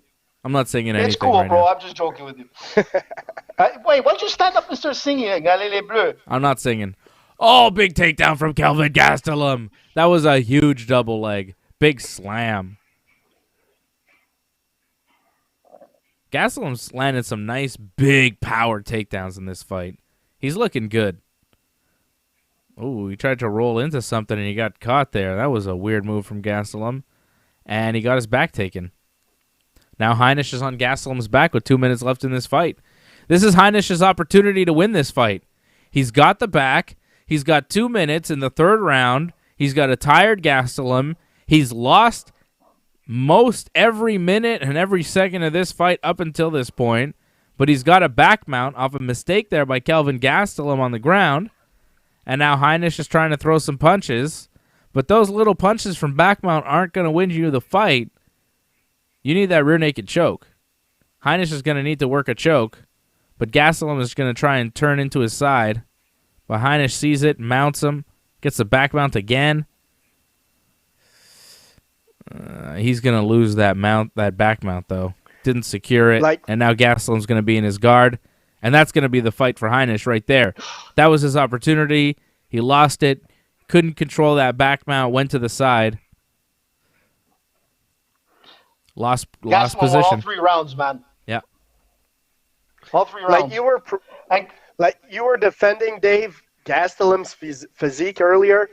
And look, very nice performance, but I still think he needs to cut down some weight and fight at 170 because he's a little small, man, for guys like Adesanya and all that. It's a good performance, and he just beat a guy that's bigger than him and everything. I don't know if he could do it against the top guys at 185. No, I don't think so either, but, that's not who this is right now, right? He's good. Gastelum is good, but, is he the world champion? I don't think so. Not right now. Listen, going back to the French stuff, talking about fighters, I can't wait to see Cyril Gane be fighting. When is he fighting? He's fighting on the 27th. February 27th. Yeah. Man, now that's a heavyweight that we called way back. Who's he fighting again? That eventually he's fighting Rosenstruck. Oh yeah, Jairzinho. Which is it's gonna be an awesome fight. And we called Cyril Gane maybe about 2 years ago, if not even more, actually more than that, and said that he would be a future champion in the UFC. And that's before he even got into the UFC. So, and I mean, Ringside was there, we saw him win the championship belt here at TKO in Montreal. And man, this guy is something. If there's anything French that I want to see other than Ngannou, I want to see Cyril Gane. Ngannou's from Cameroon. Well, yeah, he's not Cameroon, from France, but he's also a French. He's not. Yes, but he's a French resident. He spent a few years there, maybe. He's not from France. Well, he's from Cameroon. He lives in the States now. I mean, I don't know. I think he claimed Cameroon more than France. No. I don't think he had a really good time in France either. I heard Ngannou talk about France. He didn't seem to have a very nice time there. Yeah, but his training camp is still in France. I don't think so. I think he's mostly in Fernando Lopez. I don't know if he's still there, AJ. I think he left that team, didn't he? I don't know about that. No, I'm pretty sure he left that team. With him. No, and La Mula thinks he'd beat your ass, AJ, which is pretty damn funny because AJ is a Brazilian Jiu-Jitsu world champion. So I doubt that very much, La Mula. Unless you are also a Brazilian Jiu-Jitsu world champion. Well, maybe he's a I doubt boxer, that anybody's beaten AJ's my boxing ass. is pretty good. Yeah, your boxing's pretty good. AJ's a pretty well-rounded fighter. That doesn't make him French. Nobody's beaten AJ's ass. AJ, he's the most decorated fighter amongst us. Yeah. And we all do the art, so. Yeah, we all 3 of us could beat up the average man on the street, but AJ could take us all, I would say. Look, I would think. Old, man. Yeah, I don't fight anymore. It hasn't happened. Than a fighter. We haven't rolled, AJ, because I keep challenging you and I keep begging you to come roll with me and show you some tricks or show me some tricks. But you never do. Do it in this COVID. Well, yeah, now you can't. But before COVID, jiu-jitsu, I suck, and he's right, man. I'm like a marshmallow right now, and I've been saying it, but I've been training again, trying to be as dedicated as possible. But when you think about it, I haven't really rolled jiu-jitsu, wrestling, no Muay Thai, no boxing, no nothing in a competitive form in a year now, and I'm not the only one. All my buddies that, and you guys know as well, it's so hard to train. And that's it. I'm training at home more now. But honestly, man, COVID really screwed up a lot of people. Yeah. I got this cool kettlebell. It's 25 pounds right now. And all the middle things are, empty. So you could put some real plates in it. It's adjustable. Amazon. Love Amazon. That's pretty cool. What is that? That's the thing, Freddie. Freddie, let me see that. Kettlebell. And there's a thing under where you unscrew it and you replace these with real weights. Because right now it's empty weights. This. Oh, okay, that's cool, man. Kelvin Gastelum has won the fight. Unanimous decision win there by Kelvin Gastelum over Ian Heinisch. And we have 2 fights left. Macy Barber versus Alexa Grasso coming up next. Kamaru Usman versus Gilbert Burns, the main event. Still to come. 2 more fights left here. I've been doing jiu-jitsu pretty regularly, guys. Not to brag or anything, but I rolled on Thursday. You're lucky, I can send you a video, your actually. Brother. It's pretty awesome. I wanted to send you the video, but my brother told me not to, but I might send it to you guys anyways. He told me not to post it, but I'll send it to you guys. Well, because it's just me whooping Did you his choke ass. him out or something? I mean, because it's later in the rounds. Later in the rounds, like earlier in the rounds, it's like, it's a good fight. But as time goes on, I kind of wear him out. So what are we at here? I haven't rolled in like 2 months. You gotta fix John this is knee. 4-4 in his picks. Who is? Well, so far we're doing pretty Headstrom good. We've got Bacon is Gastelum. 4-4 in his picks. That's good, I think we are too, That's aren't good. we? Well, aren't we perfect with so the far? Main card. Well, no, we got. Aren't we perfect on the main card? Yeah. Well, we got Julian Marquez for the win. Yeah, we got Gastelum. We've got a. I This picked is where Ricky we divide. Simone as well. Before the fight, I picked Ricky Simone to win. He won. Yeah, you did. We all picked Julian Marquez. He won. We all picked Galvin Gastelum. He won. So we are undefeated so far. I'm 3-0. You guys, I don't know if you guys picked the Simone Kelleher fight before the fight, but no. So far for fights that you've picked for the main card, at least, I know AJ, you had a whole parlay for the prelim card, but we only started this show for the main card, and we only put out our picks on Instagram for the main card. So technically, if you look at our picks for Instagram, we are undefeated so far. Julian Marquez came through. Jim Miller, Bobby Green didn't happen. Kelvin Gastelum just beat Ian Heinisch. Dave, Fred, and AJ all picking him. But this next one is going to be interesting because Freddie and AJ both going with Macy Barber, who I believe is the underdog. Dave, that's me, going with Alexa Grasso.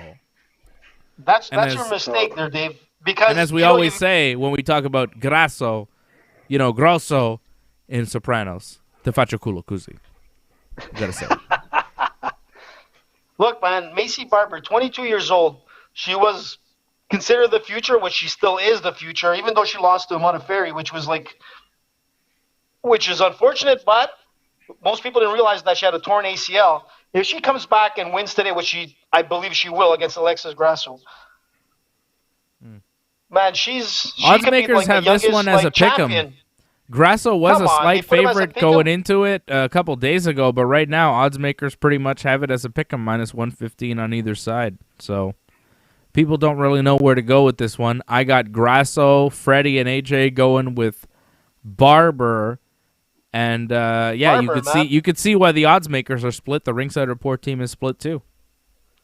Listen, Barber, man, if she's on her game, she's unbelievable, man. This girl, what a history, man. She was 13 years old teaching karate to adults. I mean, this girl has MMA in her blood. She's just look, if she continues and she wins the belt in this division, she'll be the youngest champion ever, man. So we'll see what happens. Imagine walking into a martial arts school and learning from a 13-year-old. I would walk right out. Get the fuck out of here, bro. I don't give a shit how good you are. I don't care that you're a future UFC champion. At 13, I'm not learning from you for martial arts. Get out of here. Listen, man, you know what? I'm going to tell you something. In jiu-jitsu, you got Only kids, man, at 13 years old. Listen, yeah, but they're not going to teach a class of adults. No, they're teaching kids. But yeah, the thing is that those 13-year-olds can't train with kids anymore because they're too dangerous. They have to come into the adult class for training and giving a class is two different things. Exactly, Fred. Training and giving a class, two different things. Because you got to be giving a class, man. Remember when you were a kid, man? You don't have the confidence to talk in front of the class and all that. I've seen some very, very good teenagers roll. Some of them beat me even, but as far as giving a class, that's a different skill, man. You gotta work on that skill. You gotta be able to face people and talk about it. Yeah. I mean, a 13-year-old girl teaching a martial arts class, I don't really understand how that goes. Nevertheless, you have to do. I'm seeing people are struggling. There's a raffle going on in our chat right now. We're giving away one of the Ringside Report face masks, which are very nice, and people are loving them over at merch.ringsidereport.net. What you have to do is you have to type in !raffle in the chat to receive a ticket for the raffle. In the next 20 minutes, you do !raffle to join the raffle and try to get a mask. So if you're in the chat, !raffle, whether you're watching us on Twitch, Facebook, or YouTube, to enter the raffle to win the Ringside Report logo mask. !raffle. Those masks are awesome, man. Like that's one of the best qualities of masks that I've received. Which I was surprised. I'm like, it's gonna be like not the best like product, even though it's coming from Ringside Report. But when I received it, man, it is the best. It's really well constructed. What's an exclamation point? Just copy and paste what Jason Pete did. It's Shift 1 on your keyboard. What's an exclamation point? People are asking really funny questions tonight. Is Kansas a state? What's an exclamation point? I love it. I love the questions we're getting tonight. Which is a joke. And Freddie and I really discovered the problem with poutine. Is that once you're done the first layer of cheese, it's over, you know? I'm telling you, you gotta crack that. Listen, you gotta go to like the orange julep, man. The orange julep has like great poutine, which I only eat once a year. Once again, you got to type in exclamation point and then the word raffle. So an exclamation point and then raffle. People are still struggling with it in the chat. You'll get there. Why does it have to be so complicated? Why can't you just put raffle or something? I don't know how these things work. It's like automatic. You got to be able to do it. Raffle exclamation is one point, F or two raffle. F? 2 Fs. There you exclamation go. point, R-A-F-F-L-E. There you go. Douglas Hepburn. You got a ticket. Douglas one of the got members. He was like, put in an exclamation point. Frederick Garcia. Isn't that that Freddie? Why don't I have a ticket? Wait a second. I just did it. Fred, you can't enter the contest. Why not? Freddie just got into the contest. Did he? You know what? I'm going to go do it myself. This is ridiculous. What are you guys doing? You can't be in the contest. I'll sell it for half the price. Oh, if you win, I'll give it away, man. You got to raffle it away. What are you guys? So why are you doing this? Sorry, man. I wanted to test it, man. Come on, man. Fred's entering the raffle. Oh, it's brilliant. Here she comes, man. They talk about what? I was going to say Manscaped. I forgot if we did our Manscaped commercial. Who is that Santa Claus guy? D.W. Ogilvy. Looks like Steven Crowder more than Santa Claus. Manscaped.com. Use that promo code Ringside20 when you go there. Because when you go there and use the promo code Ringside20, hey, AJ, you want to shut the fuck up while I do this commercial or what? I was waiting for you to say that. I mean, you never let me finish a fucking thought here. There you go. AJ's gone now. Fuck, I can still hear him though, fucker. Go to manscaped.com. Use that promo code Ringside20. You get 20% off your order. You get free shipping. And you get all the things to keep your balls nice and clean. You get... of course, the Lawnmower 3.0 that's now available in Canada. It's the best clipper out there. You can shave right down to the skin. It's got no nick technology. That means you're not going to get nicked. You're not going to get cut. Nothing bad is going to happen to your balls or your dick, right? You don't want anything bad to happen to your penis, do you? No. And nothing bad will happen to it when you're using the Lawnmower 3.0. I know some of you might get a little bit nervous hearing a buzzing sound like a lawnmower, a thing called a lawnmower near your groin area, but you don't have to be nervous because this thing is fantastic. We all use it. AJ uses it all the time, constantly, because hair just grows just like in weird places on AJ, and he's always ready with Manscaped. And he's also using that ball deodorant because AJ, he has stinky balls, so he's got to fix that problem with the ball deodorant. He's got to get his balls nice, and you know what? Now AJ's balls smell fantastic. They smell great, okay? Like cherries. Johnny North told me that they smell great. I don't know how he knows, but he told me that they smell fantastic now. So it's all because of Manscaped. And if you go to manscaped.com, you could use the promo code Ringside20 and get 20% off your order and free shipping. Do your balls smell good? They could smell better with some ball deodorant. Believe me. Do your balls look good? How does your package look? It could look better with Manscaped. Go to manscaped.com. Use that promo code Ringside20. 20% off your order. Free shipping. It's a good deal. I think Manscaped should be doing yeah, exactly. Manscaped should be doing like some type of contest for who does the best commercials for them, and definitely, Dave, you should be in it, man. Like, this should be cut and sewn for them, man. I bet they'll love it. Actually, yeah. Dave, I was going to say, you started off with not as much oomph. I was like, Thank but you ended it with like you ended it with the submission there, bud. You started off like flat, and then you just picked it up. Oh, it was great, man. It was perfect. No, it was good the whole way through, AJ. You just kept interrupting me, you motherfucker. No, I was laughing, man. Bruce Buffer with Nobody that red does, like- jacket and the black pants looks like the devil tonight. Well, it's Chinese New Year, man. No, Dave. Oh, He's is wearing it? red because of Chinese New Year, yes. Nice. Get with it, Chinese man. New Year. I like it. Happy Oh, by the Chinese way, New Year to all my What year friends. is it? What year is it in China? God knows, man. 5,600? I think it's Year of the Ox. The metal ox. Year of the Ox. Nice. All right. How about it?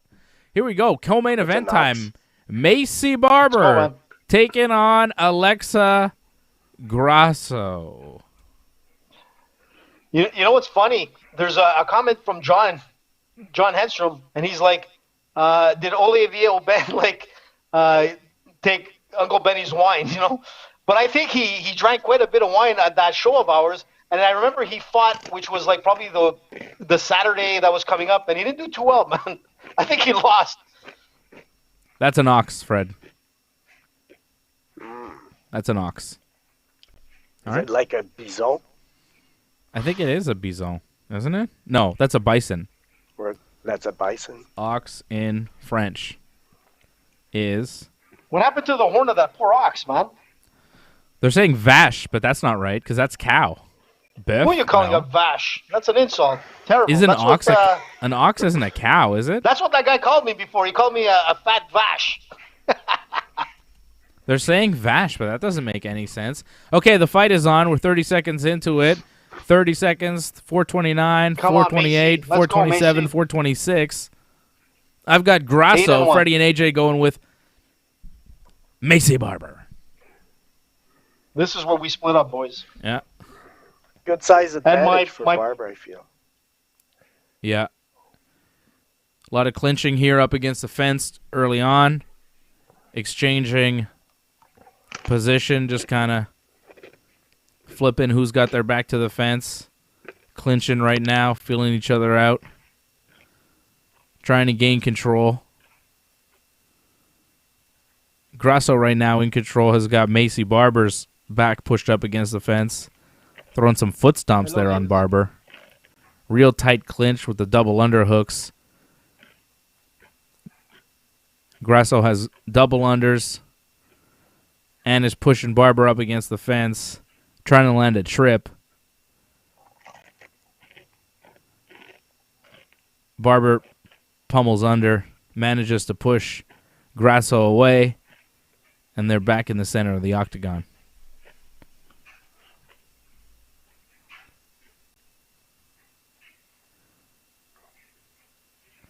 An ox is any cattle over 4 years of age that has been trained to do work. So it is like a cow.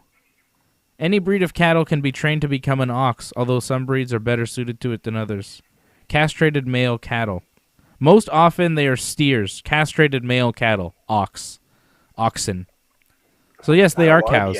Knox. They're buff. They're like male They're vache. cows. Because the female cows are the only castrated. ones. Do we eat female cows or do we just milk them? I realize I eat a lot of steak and burgers, but I'm not really sure where it comes from. Like, I know cows, but, like, is it male cows? Do we eat the female cows, or do they just milk them? Like, how does it all work? I assume we eat you really male wanna or know, female man? cows. I mean, I don't want to know too much. I just want to know the gender. Like, I don't want to know how it happens. I don't want to watch one of those movies that turns me off meat forever because I like it too much. Like once in a while, I'll put one of those Disney shows on Disney Plus about animals. And the other day I put one and they're starting to talk about these little like pigs.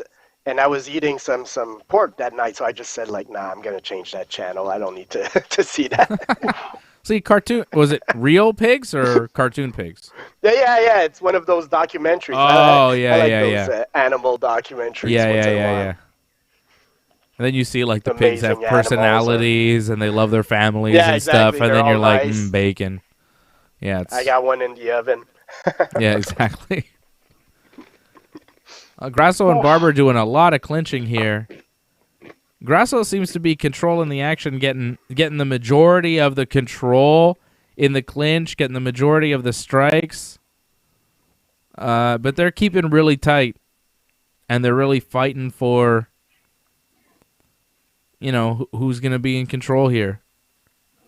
But usually Barber Macy with a clinch, nice that's elbow. Her game. Yeah, but Grasso's winning that battle for the most part, but it's, But I feel she's not doing any offense. Like, no, she's not winning doing that much. because she has the position, the underhook, and exactly. But no offense. It's really hard to do any offense when you got double underhooks on somebody, right? Because your arms are kind of wrapped up. Yeah, but is she really attempting anything, or is she just holding position? Like, I don't know. Foot stomps, baby, foot stomps. They exchange a few punches there, a flurry of punches, and then they clinch up again against the fence. And Macy was the one who clinched up there, and Grasso was able to turn her around. And that seems to keep happening, Macy's willing to engage in the clinch, but Grasso's but that's usually her game. In the clinch is her game. Well, look, it's still the first round, Yeah, I'm just saying. So far, I think Grasso has been winning this round. Close first round, but I'd give it to Grasso. Round 1 is in the books. I mean, just at the end, you had Macy throw some nice elbows.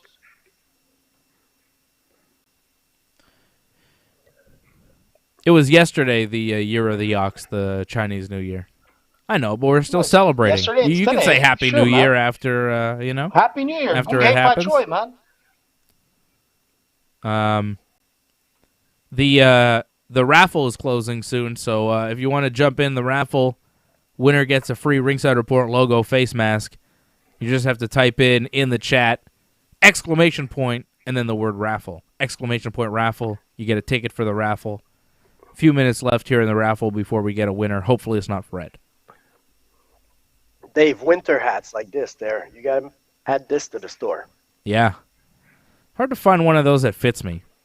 I got a big old head, and those hats never fit me. Your hat you're wearing there, Fred, I bet you it wouldn't fit me.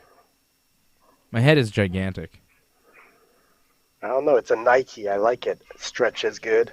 My hat size is 7 3/4. You know how big that is? For a fitted hat? Go to a hat store, okay, and put on a 7 3/4 hat. Most people, they float in it. Me, that's what I wear. 7 1/2 would fit me, maybe 7 3/4. When I used to wear fitted baseball hats, it was like 7 3/4. If you know about fitted hats, you know that's a big head, bro. I got a big head. Easy, John Holmes. But I'm not talking about my dickhead, bro. Although oh. Grasso and Barber in the second round. About 45 seconds in here. You don't know. I know you don't know. The first round, I'm saying the first round was close, man. It was, but Grasso won it, I think. You want to say Barber won it because you picked Barber, and anytime there's a close round and you could maybe say that your person won that you picked, you're going to pick him because at the end of the fight, if Barber loses a decision, you could say, oh, it was bullshit. I was right, but the judges stole it from me. I know how you operate, AJ. We've been doing these shows for too long. You can't pass one over me anymore. And also, my honesty, I think Barber right now, she's a little tentative. Like, she's not attacking as much. Well, right now she is, but early in that round, she was pretty quiet, I felt like. She's staying away. Grasso is landing a lot of punches. Every time Barber comes in, she's getting caught. Grasso's outboxing her. She landed a good overhand right that seemed to hurt Barber.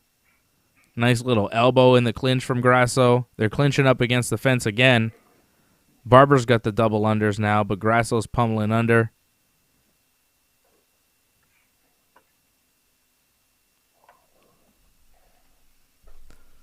Yep. It's still a close fight, though. Barber is aggressive, and she's looking for the takedown.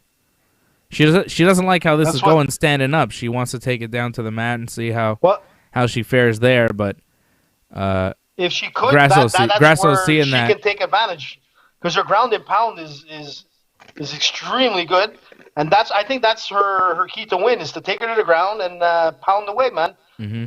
And hopefully the ref stops it. See, Douglas Hepburn, he says he's a 7 hat size, and I'm like a 7 3/4. It's almost 8, man. It's big. I'm telling you, I got a big head. It's hard to find hats that fit me. How high is your IQ? It's a 2 million. I am a super genius.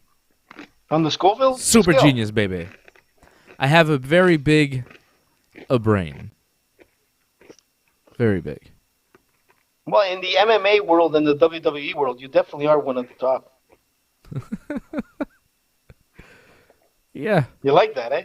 I love it. I love when you tell me how smart I am. But it's true, Makes me man. feel so good. Listen, man, you freaking like went crazy after crazy. I mean, you like dissed Ariel Helwani on Thursday's show, man. Did I? You just blasted him. Oops. Yeah, man. It was Sorry. crazy. Sorry. I talk a lot on YouTube. Sometimes I say things I don't mean. I hope I didn't offend anybody. What happened there? I'm sure you offended him. Barber, did she land a takedown, or did Grasso's leg give out on her? What happened? Grasso went down to the mat, and now she's attempting an armbar, an omoplata. Oh, whoa! Grasso working an armbar there. No. Fred won. No Fred won way. the mask, and he's been removed. No, Doug Fred Ogilvy actually won. D.W. Ogilvy won the mask. Fred has been removed. He's been removed. What's going on here? Oh, Douglas Hepburn. Oh, no, but now he's been removed? What is happening? It's out of control. Freddie, you screwed up our raffle, man. Freddie, you glitched up the raffle. I don't know what happened. Freddie won, man. Look, Freddie, what are you blaming Garcia, click this link to receive your Ringside Report logo mask. You blew it, man. They have to redo the... man. Freddie, Who won? Sorry, man. Everybody's getting a link to win a mask. I don't understand what's happening here. Who won? What's happening, man? Everybody won, The fight's going on, and Alexa Grasso's almost won. She's got Macy Barber's back. She's looking for the choke. I don't think she's going to have enough time, though. There's 5 seconds left in the second round. She's got that rear naked choke. If she had another 10 seconds, she would have won that fight by submission. That was a serious round for Alexa Grasso. For sure, she won the second. Come on. Lauren Kronish has won the mask, okay? Officially, Lauren Kronish won the mask. I applaud not you, Lauren, for winning the mask, but our team for fixing that. And I am booing Fred for entering the contest and glitching the system. Oh, man. Fred, you're doing things tonight that I would expect from AJ. It's really strange. What's happening over there? It's kind of like the American elections, man. It's out of control. What? Or was Fred was not eligible to win the fucking thing. Recount in the middle of the night. How are those spicy Takis, Fred? Are they really spicy? Mm-hmm. They're pretty good, man. I don't think I could handle it. I like spicy, but I don't know. I like me some spicy. I do too. But then, bad things happen later, Macy's got to kick it up on the third, man. My brother was telling me that, like, on a lot of YouTube shows, they do things like challenges where... Fred won. Jason P. thinks Fred won. They do challenges where, like, the hosts or whatever have to eat really spicy things. You know what I mean? I've seen that. That's cool, the man. one chip challenge. It seems to Find be me like... one, I'll do it. You'll do it, Fred? The one chip challenge, the very spicy chips? The thing is you can't find them. You got to buy them like on eBay for like $50 or $70, like, because they're rare. Don't worry. For one chip. I will find you some spicy ass shit for you to eat as a gag on YouTube. One chip challenge, man. Does it have to be like the one chip, or can it be something else? Can I just get you a ghost pepper? Because the one chip challenge is a one that's known, so like just Google it. One chip challenge. All right. Lauren Kronish, you can use the link to claim your prize. For Lauren Cronish won. You could use a link to claim the prize. We're in the third round, a minute in. Macy Barber's getting aggressive here. I think she's lost the first 2 rounds here, Macy. That's what I'm saying. The first round was close. The second round, she lost. So this third round, man, she has to submit her or like get a TKO, because if it's going like the distance, she might lose. That's right, AJ. If AJ had picked, if AJ was the lone man on Alexa Grasso right now, he'd be going bananas, right? I'm the lone man who picked Alexa Grasso, and I'm just, it is what it is. AJ's really pissed. Cool as a cucumber, man. Yeah, but you would be going bananas right now. Be like, I told you guys. I told you. Wait. It's not over yet, man. I can still get to that point. Yeah, exactly. You would. Hey, listen. Talk about like ghost peppers and all that kind of stuff. I was watching like Steve-O on his big takedown from Macy. Instagram. What? Let's go, Macy. Macy gets a takedown here. 3 minutes left in the fight. Let's go, man. Let's go. And she's getting aggressive. She knows she needs a finish. That's what I told you. That's her. Oh, big knees. Grasso back to her feet. Macy landed a knee on the way up, but Grasso looks like she knows she's kind of in the lead and she's taking it easy, but she also knows that Macy is going for broke and she's trying to avoid her.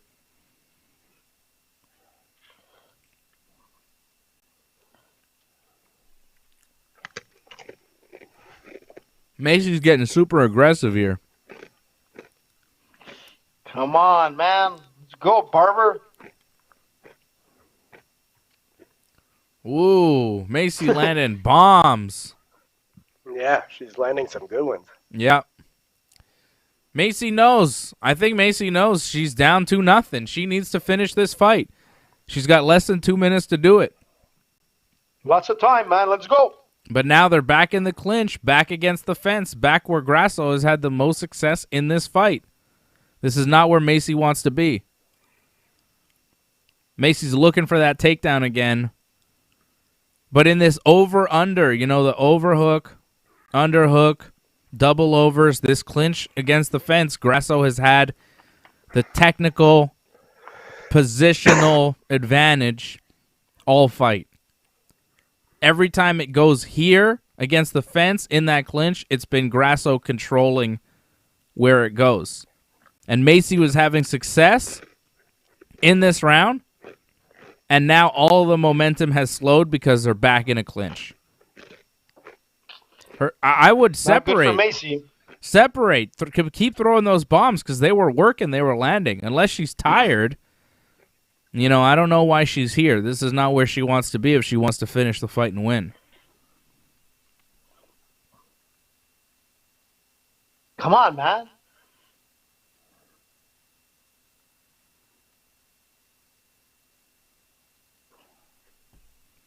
Our Ringside Report production team has volunteered Fred to buy Douglas Hepburn a mask because he feels like he's been cheated by Fred.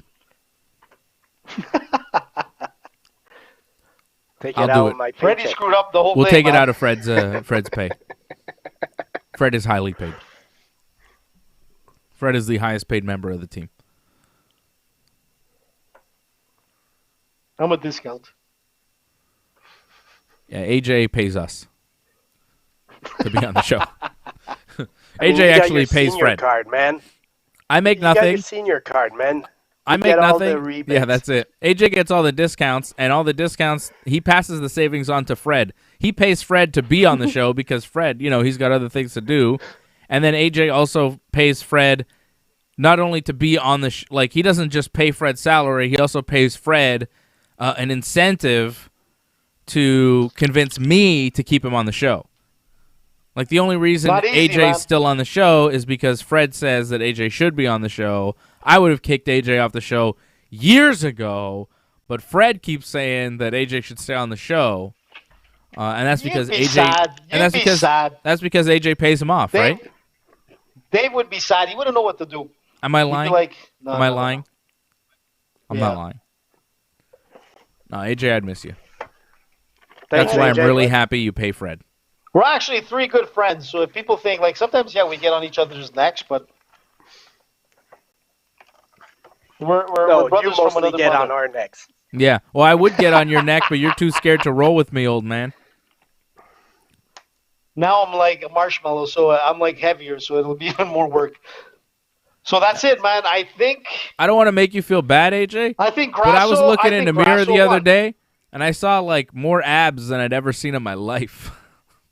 Jeez, that's I don't good. know what's Well, happening that's because to you're me. training, man. Jiu-jitsu is the key, man. If you're, No, if I you're think able to it's- roll every day.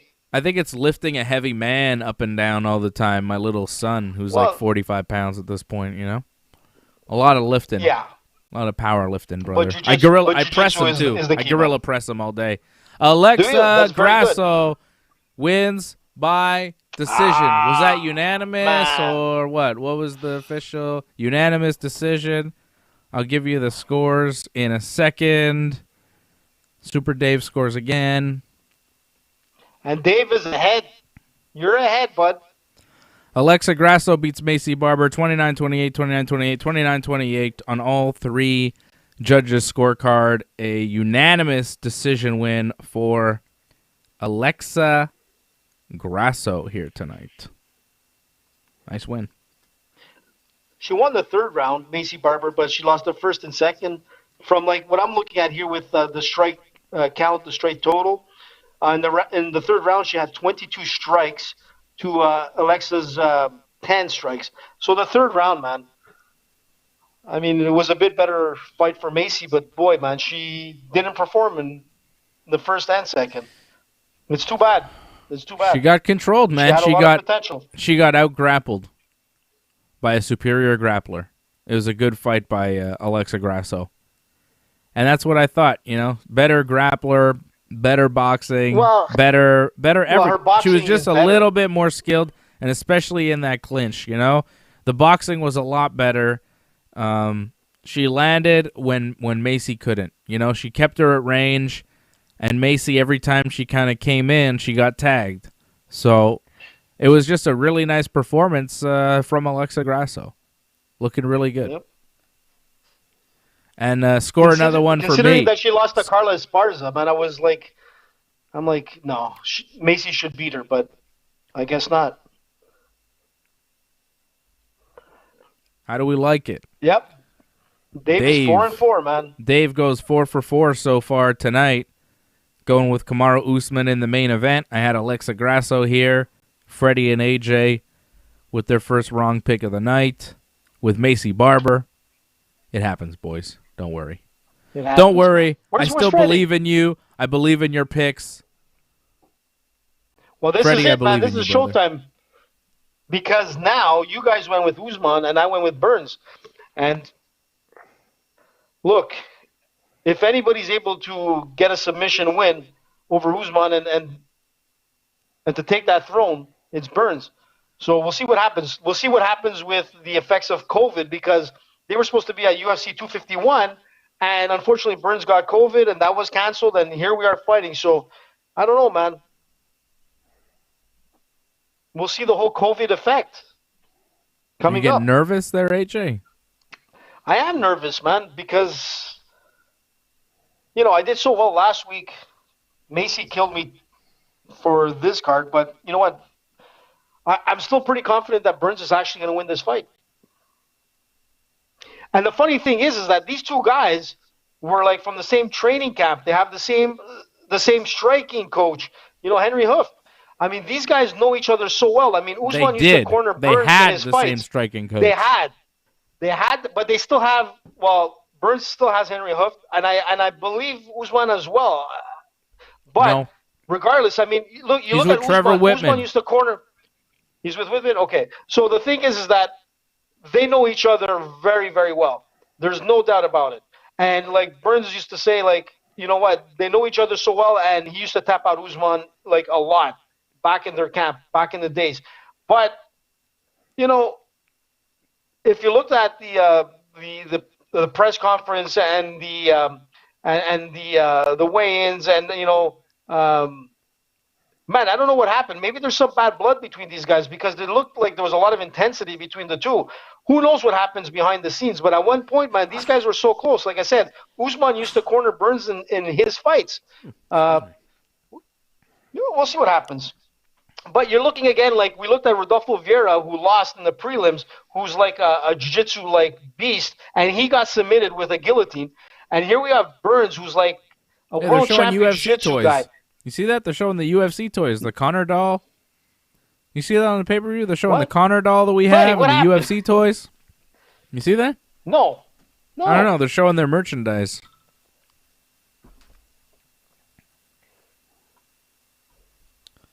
I have a John Jones toy. It's pretty cool. You see my John Jones toy? What is it, cocaine? No, it's like a John Jones action figure. I showed it to you guys. You didn't see my thing? I'll show it to you. Who's Johnny Sins? Rest in peace, Johnny Sins. Johnny North? No. And his sins? Johnny Bones Jones, baby. Look at this thing. Look at this goddamn thing. Look at that. Yeah. Wow, man. You even have his cap. Once you show the cap, the Bones Jones cap, that's even more impressive. Huh?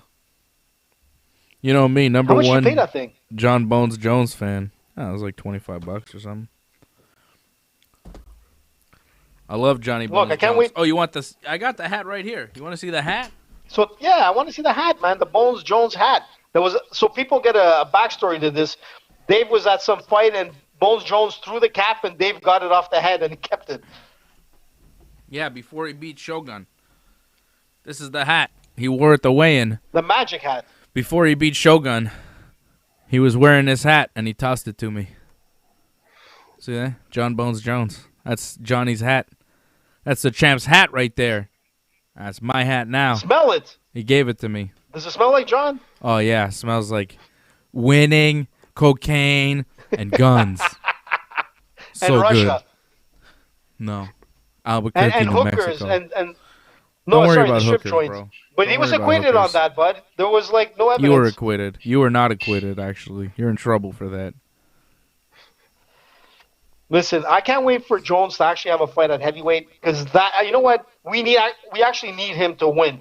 We need him to like pump up that division, and you know what, it'll be exciting. I don't think he's he gonna. Fights the winner of. Yeah, he's gonna fight heavyweight. Yeah, but I don't think he's gonna Gave win. away his title.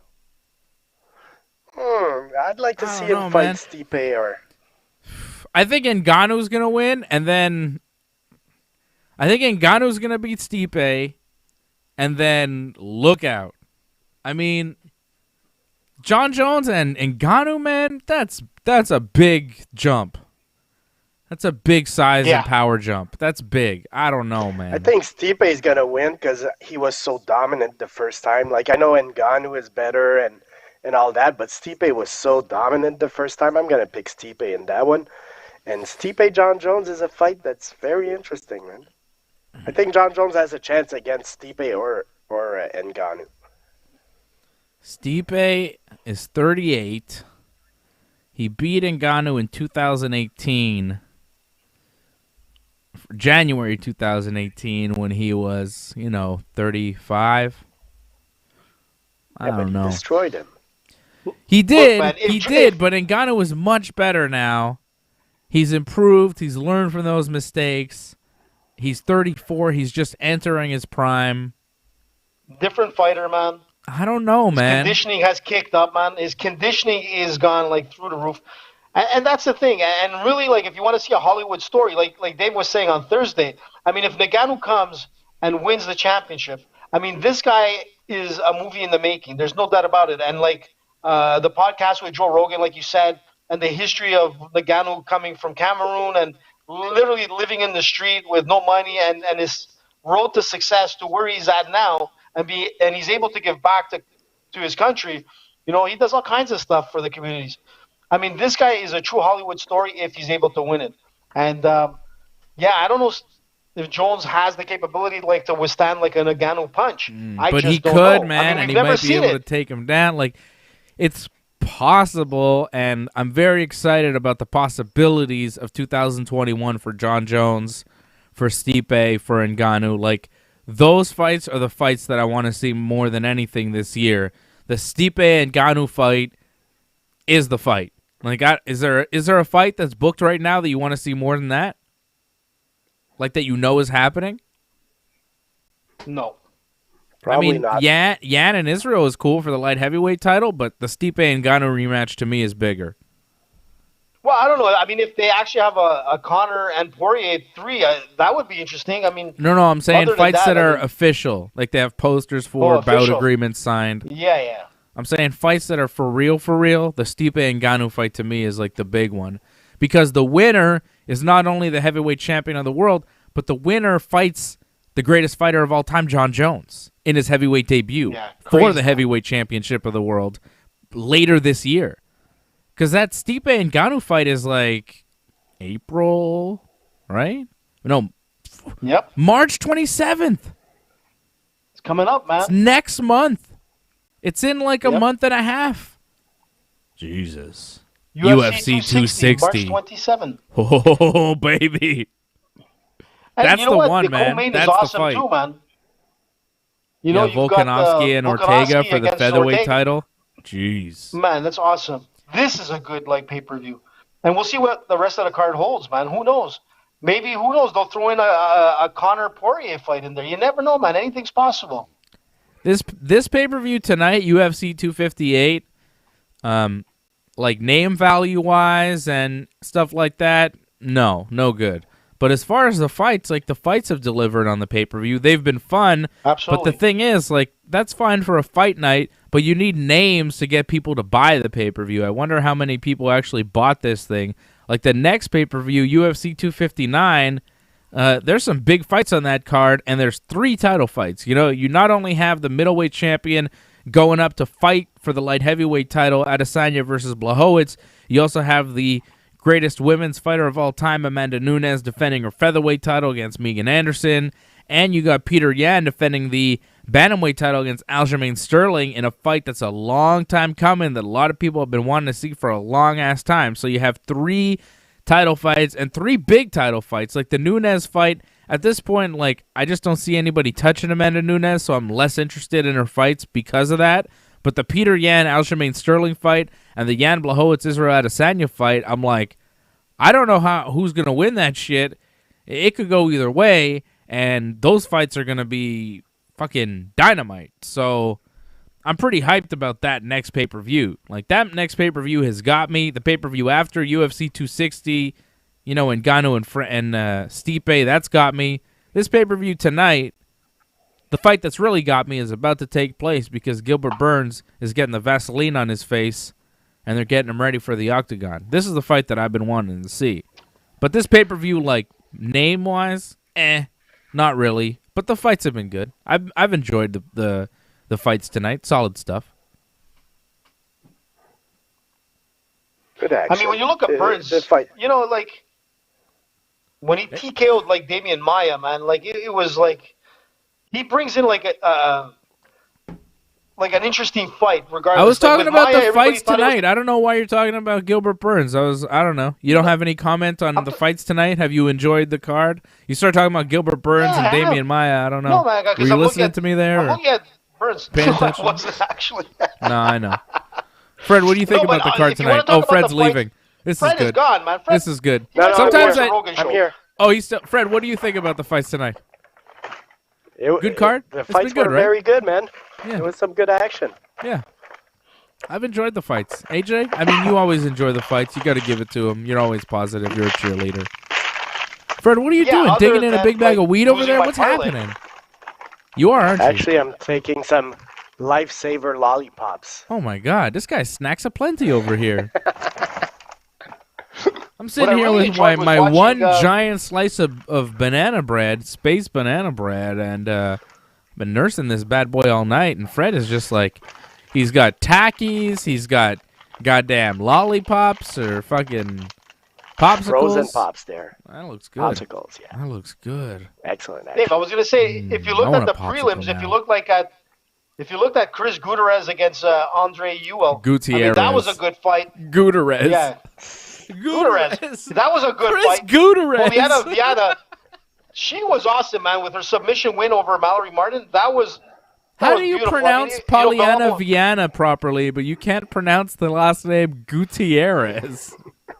It's Gutierrez, man. What are you talking about, Gutierrez. Nobody's name is Gutierrez. How do you think they say it in How do you think they say it in the UK, man? You think they say how did you say it? Gutierrez.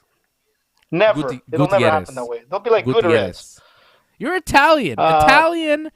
The language Italian, is so man. close to Peru, Spanish. It's Spanish, though. And Italian and Spanish languages are so close together. The fact that you can't pronounce Gutierrez is surprising to me. Believe me, they are, AJ. They are. You know any Spanish? They're both Latin. Yeah, they're very similar. A lot of the words are the same. They are, AJ. I mean, you could deny it if you want to. Yeah, Dios mío. And then the biggest surprise of the night was Hernandez beating Rodolfo Vieira. That, to me, was the biggest shock. That killed my parlay. That was I didn't expect that. Not many people expected that, and boom. It was a good card, man. The prelim was awesome, and so far this card's been awesome, and I hope my pick Burns comes out, and so I can gloat about it for the next show. I hope Usman wins because I picked him to win, and I also have some money on him to win. So there you go. How much did you put down? Don't worry about it. Did you just take it as a straight? Don't worry about it. Let's hear it. I don't want to jinx myself. I don't want to talk about it. Let's see who comes out dancing. I don't want to talk about it. If he wins, let's see who comes out dancing. Nobody. Usman's dancing a bit. Usman's doing a little dancing. That's a bad sign. So if people don't know what I'm talking about, is that we have this thing forever where Dave has this theory where if a fighter comes out dancing, his chances of losing is pretty high, and he's doesn't been always right the work whole though. time. Doesn't always work. Why? Not every time. The majority of time, it's come through. So right now we see Usman coming out dancing. So I don't know what to say. Dave might be right. He's having a good time, man. Dave, I knew you were watching that. As soon as you saw him dancing, you were thinking in the back of your head, "Oh fuck, I can't believe he's dancing." You know what I like about Usman? His back, so jacked, so muscular. What's going on there? You look at that man's back; it's so defined and sculpted. Imagine the force and the strength of this guy on top of you, taking you down. My God, Usman is so put together. He looks like his back. He's got muscles protruding out of his back. That's not normal. You know what I mean? He's so ripped. His abs are so just Ripley. He's so jacked. He's so in shape. It's crazy, man. He looks like he's carved out of stone, man. Usman looks so he's primed for this shit. God damn, this guy. Monster. Just beastly. Yeah, and his cardio that's in is shape. that is. Yeah, but even his cardio, sometimes you can be top shape and you gas out. We've seen that with several fighters, but this guy here is so jacked and his cardio is is at the top. So this guy is a pure wrecking machine. And again, like I said, he almost made the Olympic team in wrestling. I mean, he was up there. This guy is a phenomenon. But he's fighting Burns. What a monster. I mean, Burns is in shape too.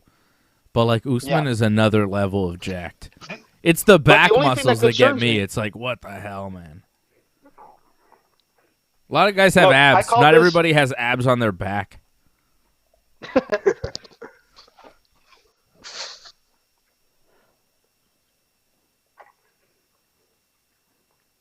It's time. He's got a 5-inch reach. That's the thing. Usman has that 5-inch reach. It's ridiculous. Usman time. Here we go. Main event. Buffer's doing the introductions. They're getting ready. I love his jacket, man. They're at the UFC Apex. 50-45. What's that, Freddie? Yeah. It's going to be 50-45 on all judges' scorecard.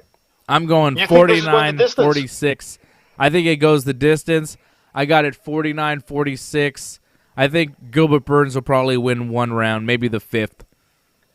Maybe. And I called it on Thursday, and I'm sticking with it.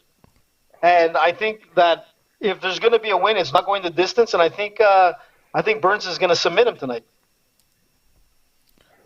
Yeah, well, I think if Burns is going to win, it's probably going to be with a submission, maybe a guillotine. But I don't think he's going to do it. I think that Kamaru Usman is going to get the decision win tonight. Improve to 18-1. Hedstrom says he misses the days of the dad bodies, you know? Like Big Country. And Big Country. I mean, not many guys were kind of, you know? Well, there's a lot back in the days, Dave. Come on, man. Tank Abbott. There was a lot of guys that... Paul Tank Abbott. Yeah, there you go. Tim Sylvia, even. I mean, he was a giant guy, but he wasn't, like, jacked or anything. He was kind of... Especially the later years. Mitrione, yeah. He's a football player, though. He's kind of a thick dude. I don't know.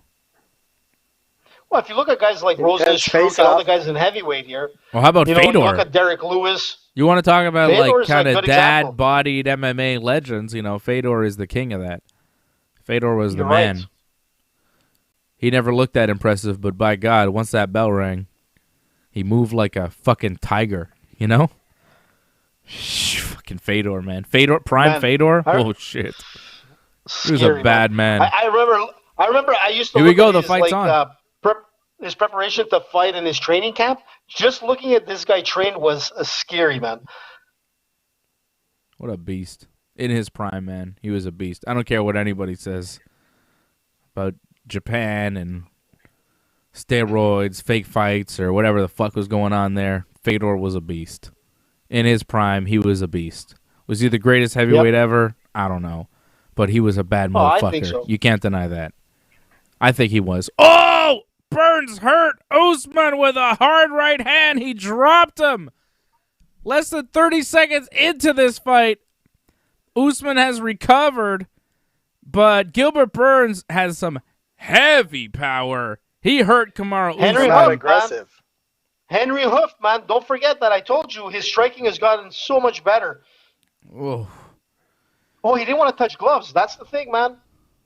Came out dancing. Didn't want to touch gloves. Oh, man. Burns lands a head kick, but he falls down with it. Usman not really jumping into the guard, just kind of throwing leg kicks at the downed Gilbert Burns right now. But Gilbert getting real aggressive here. No feeling out process in this fight. They're going right after it. I like it. If Burns wins the stand-up part, man, this might be a tough fight for Usman. Because, right now, Burns is aggressive standing up. He's not giving... But, Freddie, that's what I was trying to tell you, man. Like, you know, when you look at, like, Burns' like, striking game, you know, training with Henry Hooft made a huge difference in this guy's game. And coming up, like, into this weight division is so much easier because this guy cutting weight was horrible, you know. And they know each other well. It's a different fight, you know. It's not like Usman is fighting a guy that he studied. This is a guy that they've worked together for so many years together, the same coaches. I mean, they know each other's weak point, man. And Burns came out heavy, fast, and strong, and that was what he needed to do. He threw that head kick. He fell on his ass, and he's been spending the past minute on his back getting kicked in the leg. Yeah. And he seems happy to just stay there on his back, kind of throwing kicks and trying to get Usman. He wants the ref to call for a stand-up, but as long as there's a fight going on, and Usman is kind of throwing kicks and pressing forward and keeping the action going. There you go. Gilbert Burns now getting to his feet.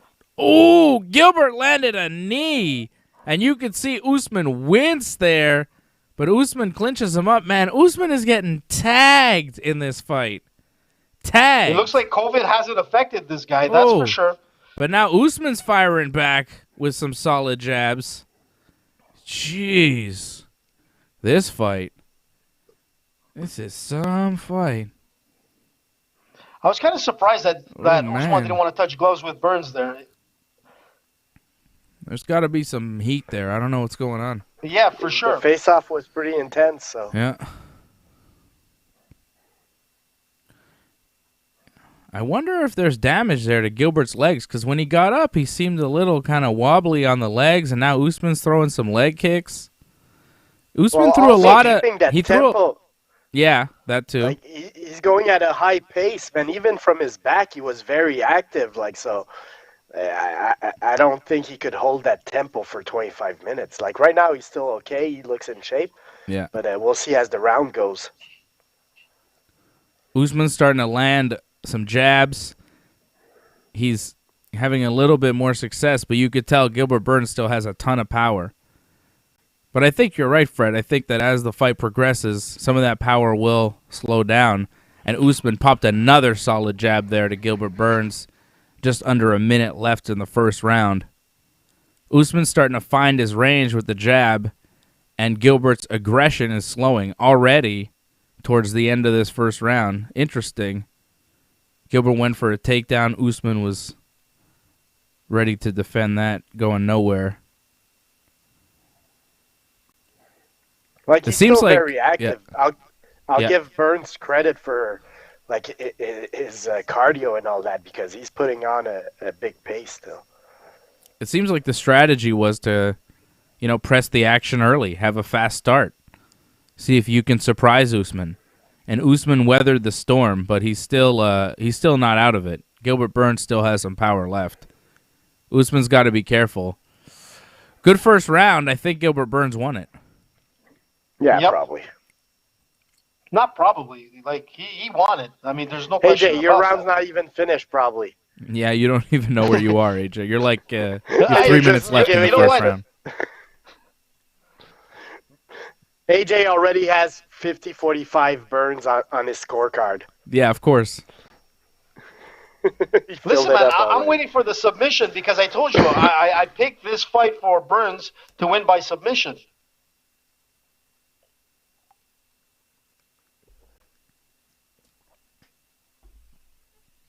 AJ, the only one of us who picked Gilbert Burns to win this fight. Freddie and I picked Kamaru Usman. I mean, which would make sense, right? But, like I said, they've been together for so long. I mean, they know their secrets, man. And Burns seems to know the secret a little bit better at this point. So far. Round 2 now. Gilbert Burns taking the center of the octagon. Ooh, Usman popped a nice jab. That jab of Kamaru Usman, man, it's a really good tool. He uses it really well. Oh, another one. That was a solid one. And if he could keep that going every time Gilbert Burns kind of gets in range, Gilbert's going to have trouble. Usman, that initial rush was tough for him, but now that the fight's kind of settling down,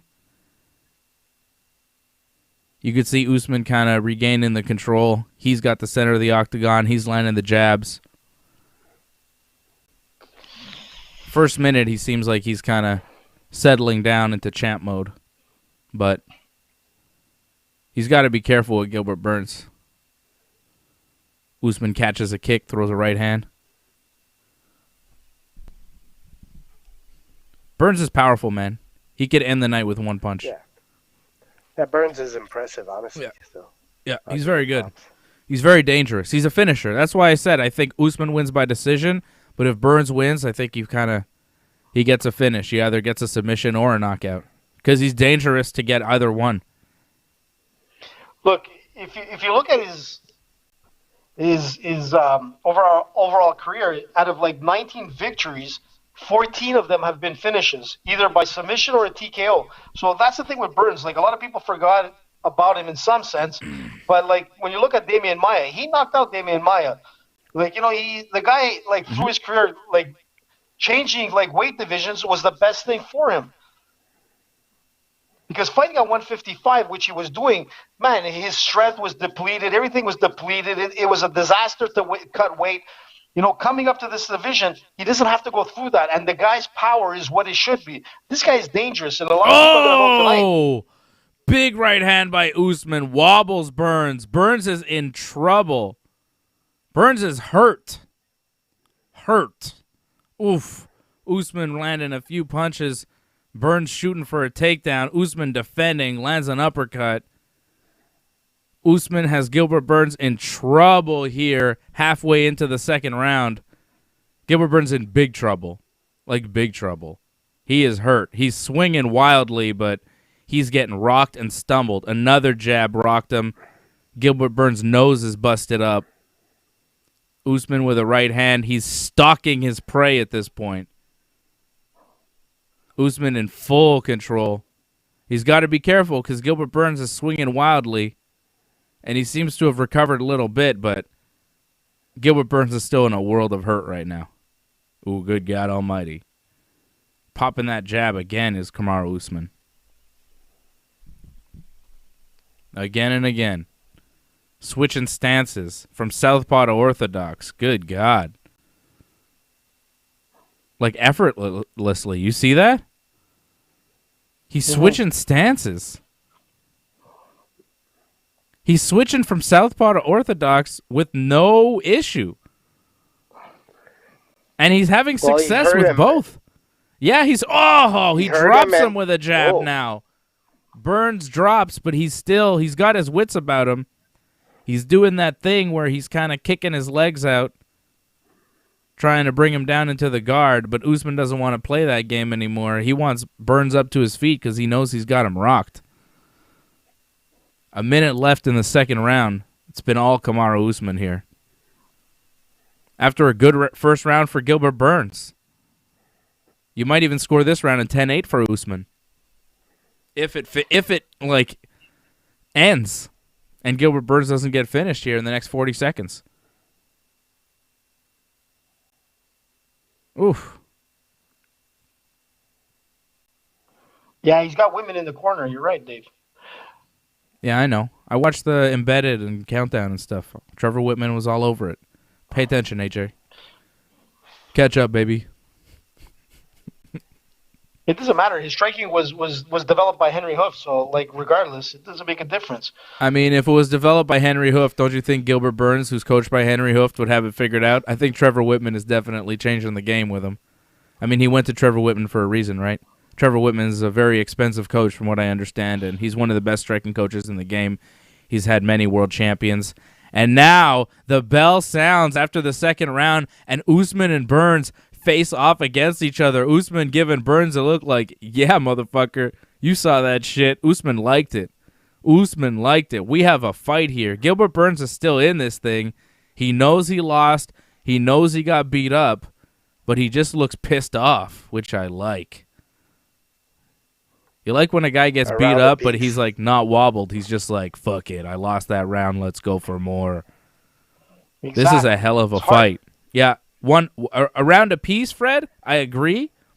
But I would say the first round was 10-9 for Gilbert Burns, but I would say the second round was 10-8 for Kamaru Usman because he had Gilbert Burns hurt and in trouble and nearly finished a couple points in that round. I would say it's a 10-8 round. Maybe. I'm not sure all the judges will see I don't like think that. so. Maybe one. No. Well, I know AJ wouldn't score it that way because AJ, you definitely are siding with Gilbert Burns. I'm trying to look at it objectively, and I think I would score it a 10-8 for Usman. He was kicking Gilbert Burns' ass there. It was pretty bad. Round 3 starting up. Oh! Drops him again. Oh, that's a heavy shot from the top.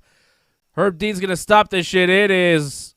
Oh, no. Oh, my God. Herb Dean was a second away from stopping it, and now he stops it. It's over. Kamaru Usman wins. There's the win for Kamaru Usman. Well, good for Usman, but too bad for Burns because he started so well the first round.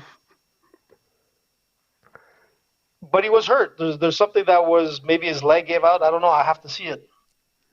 Nice win for Usman, man. No, he hurt him. Like once Usman hurt him, it changed the whole fight. Yeah.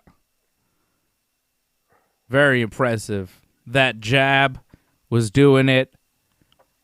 Usman finishes Gilbert Burns in the third round. early in the third round. Beat him up badly in the second and finished the job in the third. Dropped him with another jab and then with some ground and pound, some heavy shots from the top. Referee Herb Dean had to step in. Gilbert Burns couldn't defend himself.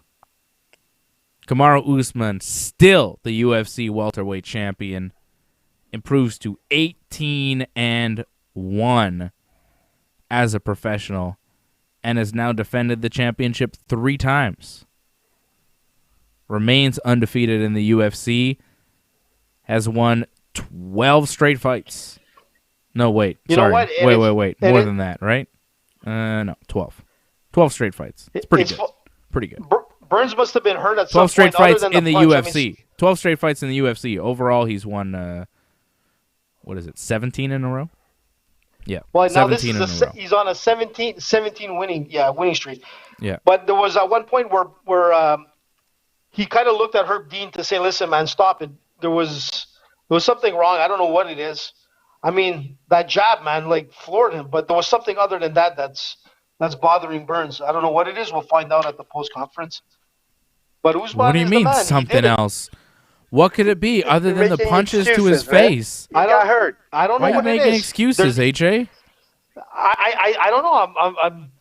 I think something with the leg from the second round. Something happened, man. Like, it's more than just that punch. I mean, he dropped and he wasn't like defending multiple times. Yeah. Well, good. AJ, you're just mad because you went 3-2 tonight, or 2-2, and what did Dave go tonight? How did Dave do? Dave did very well. Dave went 5-0.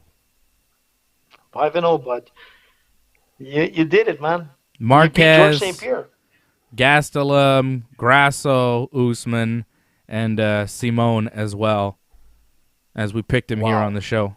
5-0 tonight on my picks, boys. Not bad. Not bad. Not bad. I mean, it's excellent. I don't think I actually won money, though, but I... Like, if you would have taken that parlay on bet99.com, it would have been Usman by decision. I think I won some money. I think I did win some money. Good stuff. I don't know. We'll see. We'll see tomorrow. Kamaru Usman is your winner, still welterweight champion. What do you do with Usman next at this point? Beat pretty much everybody. The Nigerian nightmare rematch. Kobe rematch? Kobe's going to fight... that would be good. Leon Edwards, isn't he? You think so? That's I know Leon called him out because his fight got, who was he supposed to fight? And I'm forgetting who he was supposed to fight, but... his fight got canceled because the other guy can't make it. Yeah. And Hamza. Leon Edwards is, yeah, exactly. And Leon Edwards is calling out everybody. So, I've seen him call out Nate Diaz and all that. He's trying to find a fight. Apparently, Dana White is saying that he wants to do Kobe versus Leon Edwards. Go for it. And the winner would be the #1 contender for the welterweight title. And potentially fight Kamaru Usman. Makes sense to me. Yep. I guess that's next for Usman.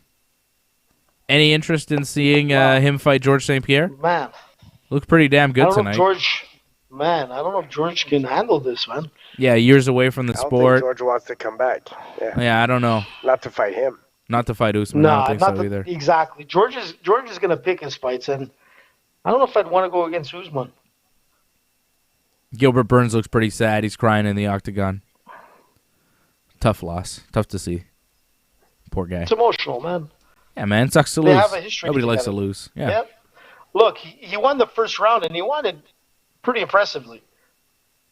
But Usman is the man. He came out, stuck to his game, and he finished the job. He chopped him down like a tree, and that's it. Usman was yelling at Joe Rogan. Saying what? I think he was like, I told you. I think maybe Joe Rogan picked Gilbert Burns or something. I don't know. Usman was looks yelling. bad. Usman was yelling at Joe Rogan. It's pretty good. I love it. Keep yelling at Joe Rogan, Kamaru. Is he going to talk to Joe Rogan now and yell at him? What's going on here? Yeah, he's talking to Joe Rogan. What's going on here? I got to see this. Trash talking or what? Like, I don't know. He seemed to be yelling at Joe Rogan. Or maybe he wasn't yelling at Rogan. I don't know who he was yelling at.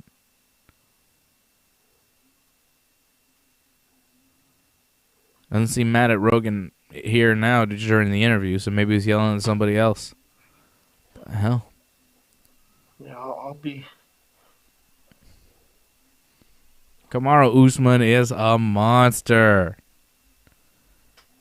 My goodness. You know what's crazy is that tonight might have been his best performance. You know, he's looked so good. That Kobe Covington fight was pretty damn impressive, but this fight tonight, like, my God. Gilbert Burns is legit, you know? And Usman finished him. He did tell Rogan something, man, and it wasn't nice. Like, Rogan looked standoffish. Like, he was he did. Up and and I think I heard Usman say something fuck off or something like that. I'm not 100% sure, but it didn't look good. Wow. I want to hear what that's all about. I don't know. It's weird. Why would he yell at him? They're talking. I don't know. See, AJ, you're missing it because you're way behind. The interview's been going on for like minutes now, and they didn't address why Usman was yelling at somebody or Joe Rogan or whatever. The interview's been very cordial and normal, and it's been weird that the interview with Usman and Joe Rogan is so normal when it seemed like Usman was yelling at Joe Rogan as he walked away from the octagon. But maybe now watching the interview, he wasn't yelling at Joe Rogan. Maybe he was yelling at somebody else. Just the camera kind of went on Rogan like he was yelling at Rogan, but maybe he was yelling at somebody else. Okay, AJ, did I explain that to you enough? Do you get it? No, man. Who knows? No, man. Like, you know. You still disagree with what I'm saying. Oh, man. He's so cut, this Usman. It's ridiculous. Yeah. Hey, AJ. Like George was chiseled, but this guy is more chiseled than George. Hey, AJ. 5-0. Yo, man. That's awesome, man. You should be proud of yourself. Yeah, not bad. Kind of, almost, listen, man, it was like my performance last week, man. It's close. It's good. You did better. It's better, actually. It's better than your performance last week because I had no losses. Freddie and I both picked Kamaru Usman. He was a pretty big favorite going into this fight, so I'm not really that impressed with myself for doing it. Yeah, I think I picked pretty much all favorites. You got nervous in the first round. Let's be honest. Yeah, I mean, Usman was in trouble in the first round. It looked like Gilbert Burns was going to beat him. And then the second round, it looked like Usman was going to finish it off, and then he finished it off in the third. Kamaru Usman, still the welterweight champion, smashing Gilbert Burns despite weathering that early storm. But the most important part here is that Freddie and I were right, and AJ was wrong. Again, which seems to happen. No gloating on Thursday, man. Regularly. Yeah, AJ can't gloat on the next episode of Ringside Report MMA about being right all the time and about knowing all the fight picks and all that stuff. He can't gloat because nothing to gloat about, right? Man, nothing to gloat about, AJ. Thursday, I have to. Hopefully, something comes up so I can use it. But look, good first round for Burns. That's about it that I can say. And after that, it was like it wasn't too bad the second round to start off, but like, yeah, Usman's a beast, man. Yep, great fight from Kamaru Usman. I think the winner of Leon Edwards and Kobe Covington probably takes on Usman next for the title. But I wonder where are they going to go against when this guy? That fight's going to take place. Get that fight in as soon as possible. You know? Wait a second. What Usman? Usman is talking shit about somebody.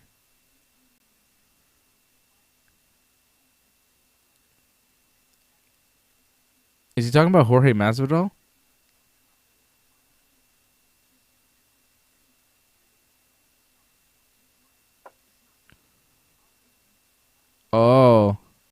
Usman wants Masvidal again. He wants to finish him. Whoa. Usman saying he wants Jorge Masvidal because Masvidal's been talking shit, saying, "Oh, I took the fight on 6 days' notice and broke Usman's nose, and he couldn't finish me, and da-da-da. Give me 3 weeks, give me a full camp, and I'd beat Usman." So apparently Masvidal's been talking shit about Usman, saying, he took the fight on short notice, and he could beat him on a full camp. So Usman's like, yeah, bring it. Let me prepare for you, and I'll finish you. So Usman seems like he wants to fight Jorge Masvidal, which is interesting. That's interesting. And if he beats him, he should take the BMF title as well. Yeah. Wow. You know what I'm saying? That belt is up. Masvidal has it, and if he loses, Usman takes both belts. They're showing a graphic for most title fight wins in UFC welterweight history. George St-Pierre, 12. Matt Hughes, 9. Pat Miletich, 5. Kamaru Usman, 4. Tyron Woodley, 4. As great as Kamaru Usman is, just shows you how great GSP is. Usman has 4 welterweight title wins. GSP has 3 times that amount. That's crazy, man. George is the greatest. But can George go up against this guy now? He's 33 years old. George is 40. It's not like... Nah, I don't think that's the fight for George. I don't think George comes back for that fight. I think if George is going to come back, it's going to be for Khabib. I think George would take that fight if it was presented to him in the right way. If it was at the right weight, at the right time, in the right place, for the right money, George would take the fight. But all those things have to be right. Mm-hmm. The money has to be right. Yeah. The timing has to be right. The date has to be right. The arena has to be right. The state has to be right. Everything has to be right. The weight has to be what he wants. It can't be 155, maybe 165, maybe 170, maybe something else. It's got to be under George's terms at this point because he's been away for so long and it's such a risk to his legacy. He's going to be 40. He's going to be like 5 years away from the game. To come back is a huge risk for George because people view him as the greatest ever. So if he's going to come back, it's going to have to be under his terms. And I'm not sure that Khabib Nurmagomedov, for his final fight, is going to play 100% by George's terms. So I don't think the UFC is going to be able to put that fight together, unfortunately. I just think that, at this point for George, he needs everything lined up, and I think at this point for Khabib, it's the same thing. And unless they line up perfectly and the UFC can offer them both the right amount of money, I just don't see that fight happening. There's too much that has to go right to make that fight. And the UFC, that's not how they do business. The UFC takes a champion and then a hungry guy that's desperate to be champion, and they put him in a main event of a pay-per-view, and they pay the hungry guy $50,000, and they pay the champion like $2 or $3 million, and that's it. At the end of the day, they make a huge profit. The UFC is not in the business of paying 2 championship greatest of all time legends a bunch of money to fight each other. Look at how much the UFC paid Conor McGregor compared to how much the UFC paid Dustin Poirier. Figure out why Dustin Poirier wants to do a rematch with Conor McGregor instead of fighting for the title. Okay, you do the math. It's pretty simple, right? The UFC doesn't. They're not in the business of putting 2 megastars together because they don't want to pay 2 megastars. They'll pay one maybe begrudgingly, and then they'll screw the other guy on the other end. I'll take it out of the other guy's money. That's just how it works. You're right. I mean, it shouldn't be like that. Yeah, but I agree. Usman, it is what it is. I say, I don't we'll see about George. I still have a little hope it happens, but overall, I would say it's probably not going to happen. But for Usman, his next fight, I think, is going to be Masvidal, like he just called out. Masvidal's a big star. There's some money to be made. They'll sell that fight, and I think it makes sense for both of them. I agree. Masvidal doesn't have his next opponent locked down. Kobe Covington and Leon Edwards, if that's what the UFC wants to do. I say in the meantime, you put Kamaru and Masvidal in there, and I don't know how banged up Kamaru is, but he didn't seem to fight that long. He fought for what, maybe 11 or 12 minutes tonight? he didn't have to put in that much work. Like the first round was kind of rough. I don't know how banged up he is from that first round, but the second round and third round seemed pretty easy for him. He was just swinging the hammer. You know, he was kicking. He wasn't cut up. He didn't seem beat up. So I don't know what the turnaround is going to be like for Kamaru Usman, but it might not be that long because he didn't look that beat up. Despite the fact that he was in trouble, he did get wobbled. He did get dropped in the first round. You know, look, he got it behind the ears. So the thing is that for sure it's gonna wobble you. I mean, you know, you might need to take a little check to see if everything's good and whatnot. Yeah. But really, there's no damage. That's like a regular sparring session in a sense, and he could go again like very shortly. But yeah, 3 months, see. I think 4 months. The Masvidal fight, 3 months, it'll be great. And like I said, you know, you put like the BMF title as well, which would be very interesting. I think it would draw in a lot of people and a lot of interest. I mean, tonight, looking at Usman, the way he came out and won, I mean, this guy he's unbelievable. I say you put Usman back in there, you know, in June or July, maybe 4th of July weekend type of deal against Jorge Masvidal, big UFC pay-per-view. I'd buy that. Yep. Who wouldn't buy that? Well, they got to be active, right? You know, it's a payday, but it's also for recognition as well. You know, you can't be fighting once every 12 months and whatnot. I mean, these fighters got to be active. It's like Stipe in that, like they're fighting now, but like in the heavyweight division, it's been so like quiet. It's been like stagnant. So, you know, people got to build. They got to build on this guy. You know. I'm seeing now on Twitter. I'm sorry, guys. I'm seeing now on Twitter Malky Kawa, who I think represents. He's an MMA manager, and I think he represents Jorge Masvidal. Yeah, he represents Jorge Masvidal, and he's saying, what's he saying? Let's do it. Tough Masvidal versus Usman, we accept. So the Ultimate Fighter, he's saying they want to coach the Ultimate Fighter against Kamaru Usman. Interesting. That's Malky Kawa right now on Twitter 3 minutes ago. He's suggesting the Ultimate Fighter season, Kamaru Usman coach opposite his client Jorge Masvidal, and then they fight at the end. And the UFC is planning on doing a season of the Ultimate Fighter, and they haven't announced coaches, so you know, usually these managers, when they're tweeting these things, they kind of know something that we don't, right? The UFC's for sure looking for coaches. Masvidal and Usman, you could tell that there's bad blood. You know that those guys are going to talk trash. It'd be a pretty exciting season. I'd watch Jorge Masvidal talk trash to Kamaru Usman. I'll show you the tweet here from Malky Kawa. There he is. Let's do it. Tough. Masvidal versus Usman, we accept. Interesting. There you go. Huh. Look how fast this shit happens. You know, the fight ended, 10 minutes ago? Already there's managers there setting up seasons of The Ultimate Fighter. It's crazy. Well, I mean, like right now, Usman is as big a commodity as he's ever been. Like, that's an impressive win for him. Because, let's be honest, before this fight, like Usman, we were saying he's a good champion and all, but does he draw? I think this might be the fight that changes it a little bit for him, where, like, this is an impressive performance.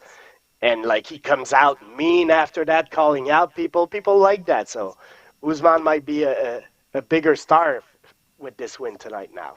Yeah, I wonder how many pay-per-views this sold, because I think UFC 251, the Masvidal fight, sold very well because Jorge Masvidal was on it, and he came in on 6 days' notice, and, like, they did a huge number, right? Like, that did very well.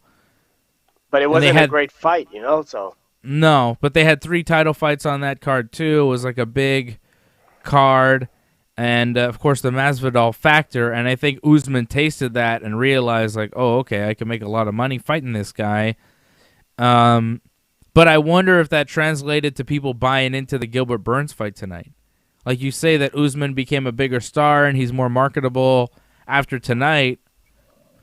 I'm not sure because I don't know how many people saw it tonight. Like, I wonder if the Masvidal pay-per-view translates to Usman becoming a bigger star, are people that watch the Masvidal pay-per-view for Masvidal, seeing Kamaru Usman win that fight, are they buying this pay-per-view to see what Kamaru Usman does next. Probably not, because that was a bad fight. The Usman Masvidal first fight was kind of boring a little bit, but this fight here was a success. Now, of course, today it's not a big pay-per-view buy, but these days it's all on the internet and all that. So I think definitely that Usman's a bigger star after tonight's fight.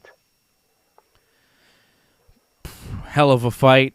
Hell of a pay-per-view, too. Really good pay-per-view overall. I don't know what the UFC gave Fight of the Night to, but I think Usman and Burns probably took it. Before that, there was the Marquez-Pitolo fight that opened up the card, but to me, Usman-Burns, the first round going all the way Burns, looked like he had Usman rocked, almost finished. Thought we were going to have a new champion, and then the second round, everything changes, and then the third round, it finishes 34 seconds in. That's the Fight of the Night, right? Probably. That's not a very winning endorsement, Fred. AJ, you still with us? I mean, what there do you was think? a lot of good fights. Up there, no, I was just checking some stuff like on YouTube and whatnot. All right, AJ's not even listening to the show anymore. AJ's off in his own world.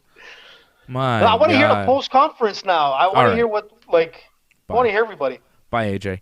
What? Good night, AJ. Good show, man. That's it. I'll be back. Had fun. I'll be back Monday night after Raw, around 11 p.m. Right after Monday Night Raw. I'll be back here recapping Raw with you right here on the channel. Don't forget to like this video, leave a comment, and when you like the video, subscribe as well, so you get notifications every time that we are on. You click the bell. So you click the bell when you subscribe, and then you'll be able to know when we're on Monday night. And then Wednesday night after Dynamite, we're going to have a real special show. Last week, it was just me after AEW Dynamite. This week, I think Johnny's going to join me. So get ready for some special coverage of pro wrestling coming up on the Ringside Report Network. Thanks to you, our members. We appreciate you very much. Thank you to the members that I see here on the chat tonight. Douglas Hepburn, Jason Pete, and so many others. I saw Patrick C. Hamilton on the chat as well. A lot of members, a lot of new members joining up. We appreciate you, all of our members. Thank you to Patrick. Thank you to John Hedstrom for the super chat as well. We appreciate super chats. We appreciate the membership as well. Sign up to become a member of our YouTube channel, and you could also sign up to become a member of the team overall. Buy us a coffee, become a member over at donate.ringsidereport.net, and you can also buy your merch over at merch.ringsidereport.net. Nice. I see you, Jason. Thank you, Jason. We love you. Buenas noches, Jason. And that's it. What happened to La Mula, man? No more insults. I don't know. AJ, Freddie, I'm Dave. That's it. Thank you for watching UFC 258 with us. We appreciate you. We love you. We'll see you again soon. Ringside Report MMA, Thursday nights, every Thursday night at 8 p.m. We'll be back Thursday night at 8 to preview Curtis Blades versus Derek Lewis, the next UFC fight night coming up next week.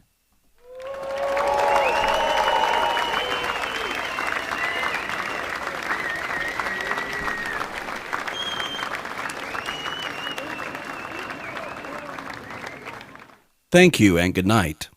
Please join in and give your support to Ringside Report Network. We've been providing expert coverage and commentary on both pro wrestling and MMA for over 15 years. Ringside Report started on the radio, added podcasts, and moved to video in 2019.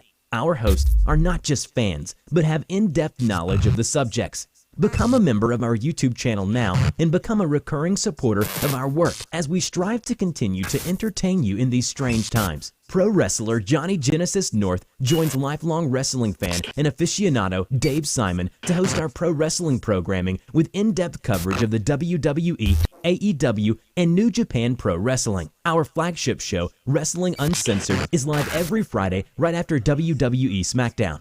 Here, you get a review of the week that was. You may not agree with our host. In fact, they often don't agree with each other. But you have an opportunity to chime in with your viewpoint in the chat rooms while live or in the comments section of YouTube, Twitch, or Facebook on the replay. Dave and Johnny also headline our coverage of major pro wrestling pay-per-views and breaking news. Dave Simon is joined by experienced jiu-jitsu fighters Fred Garcia and the ever-unpredictable AJ DeLesio, each Thursday at 8 p.m. Eastern with Ringside Report MMA. They try and foresee what's next in the octagon and review, argue, and kibitz in a very friendly, irreverent manner. The three guys also team up to accompany you on all the major UFC pay-per-views with entertaining watch-alongs. Go to ringsidereport.net/support to find out more ways to support the channel.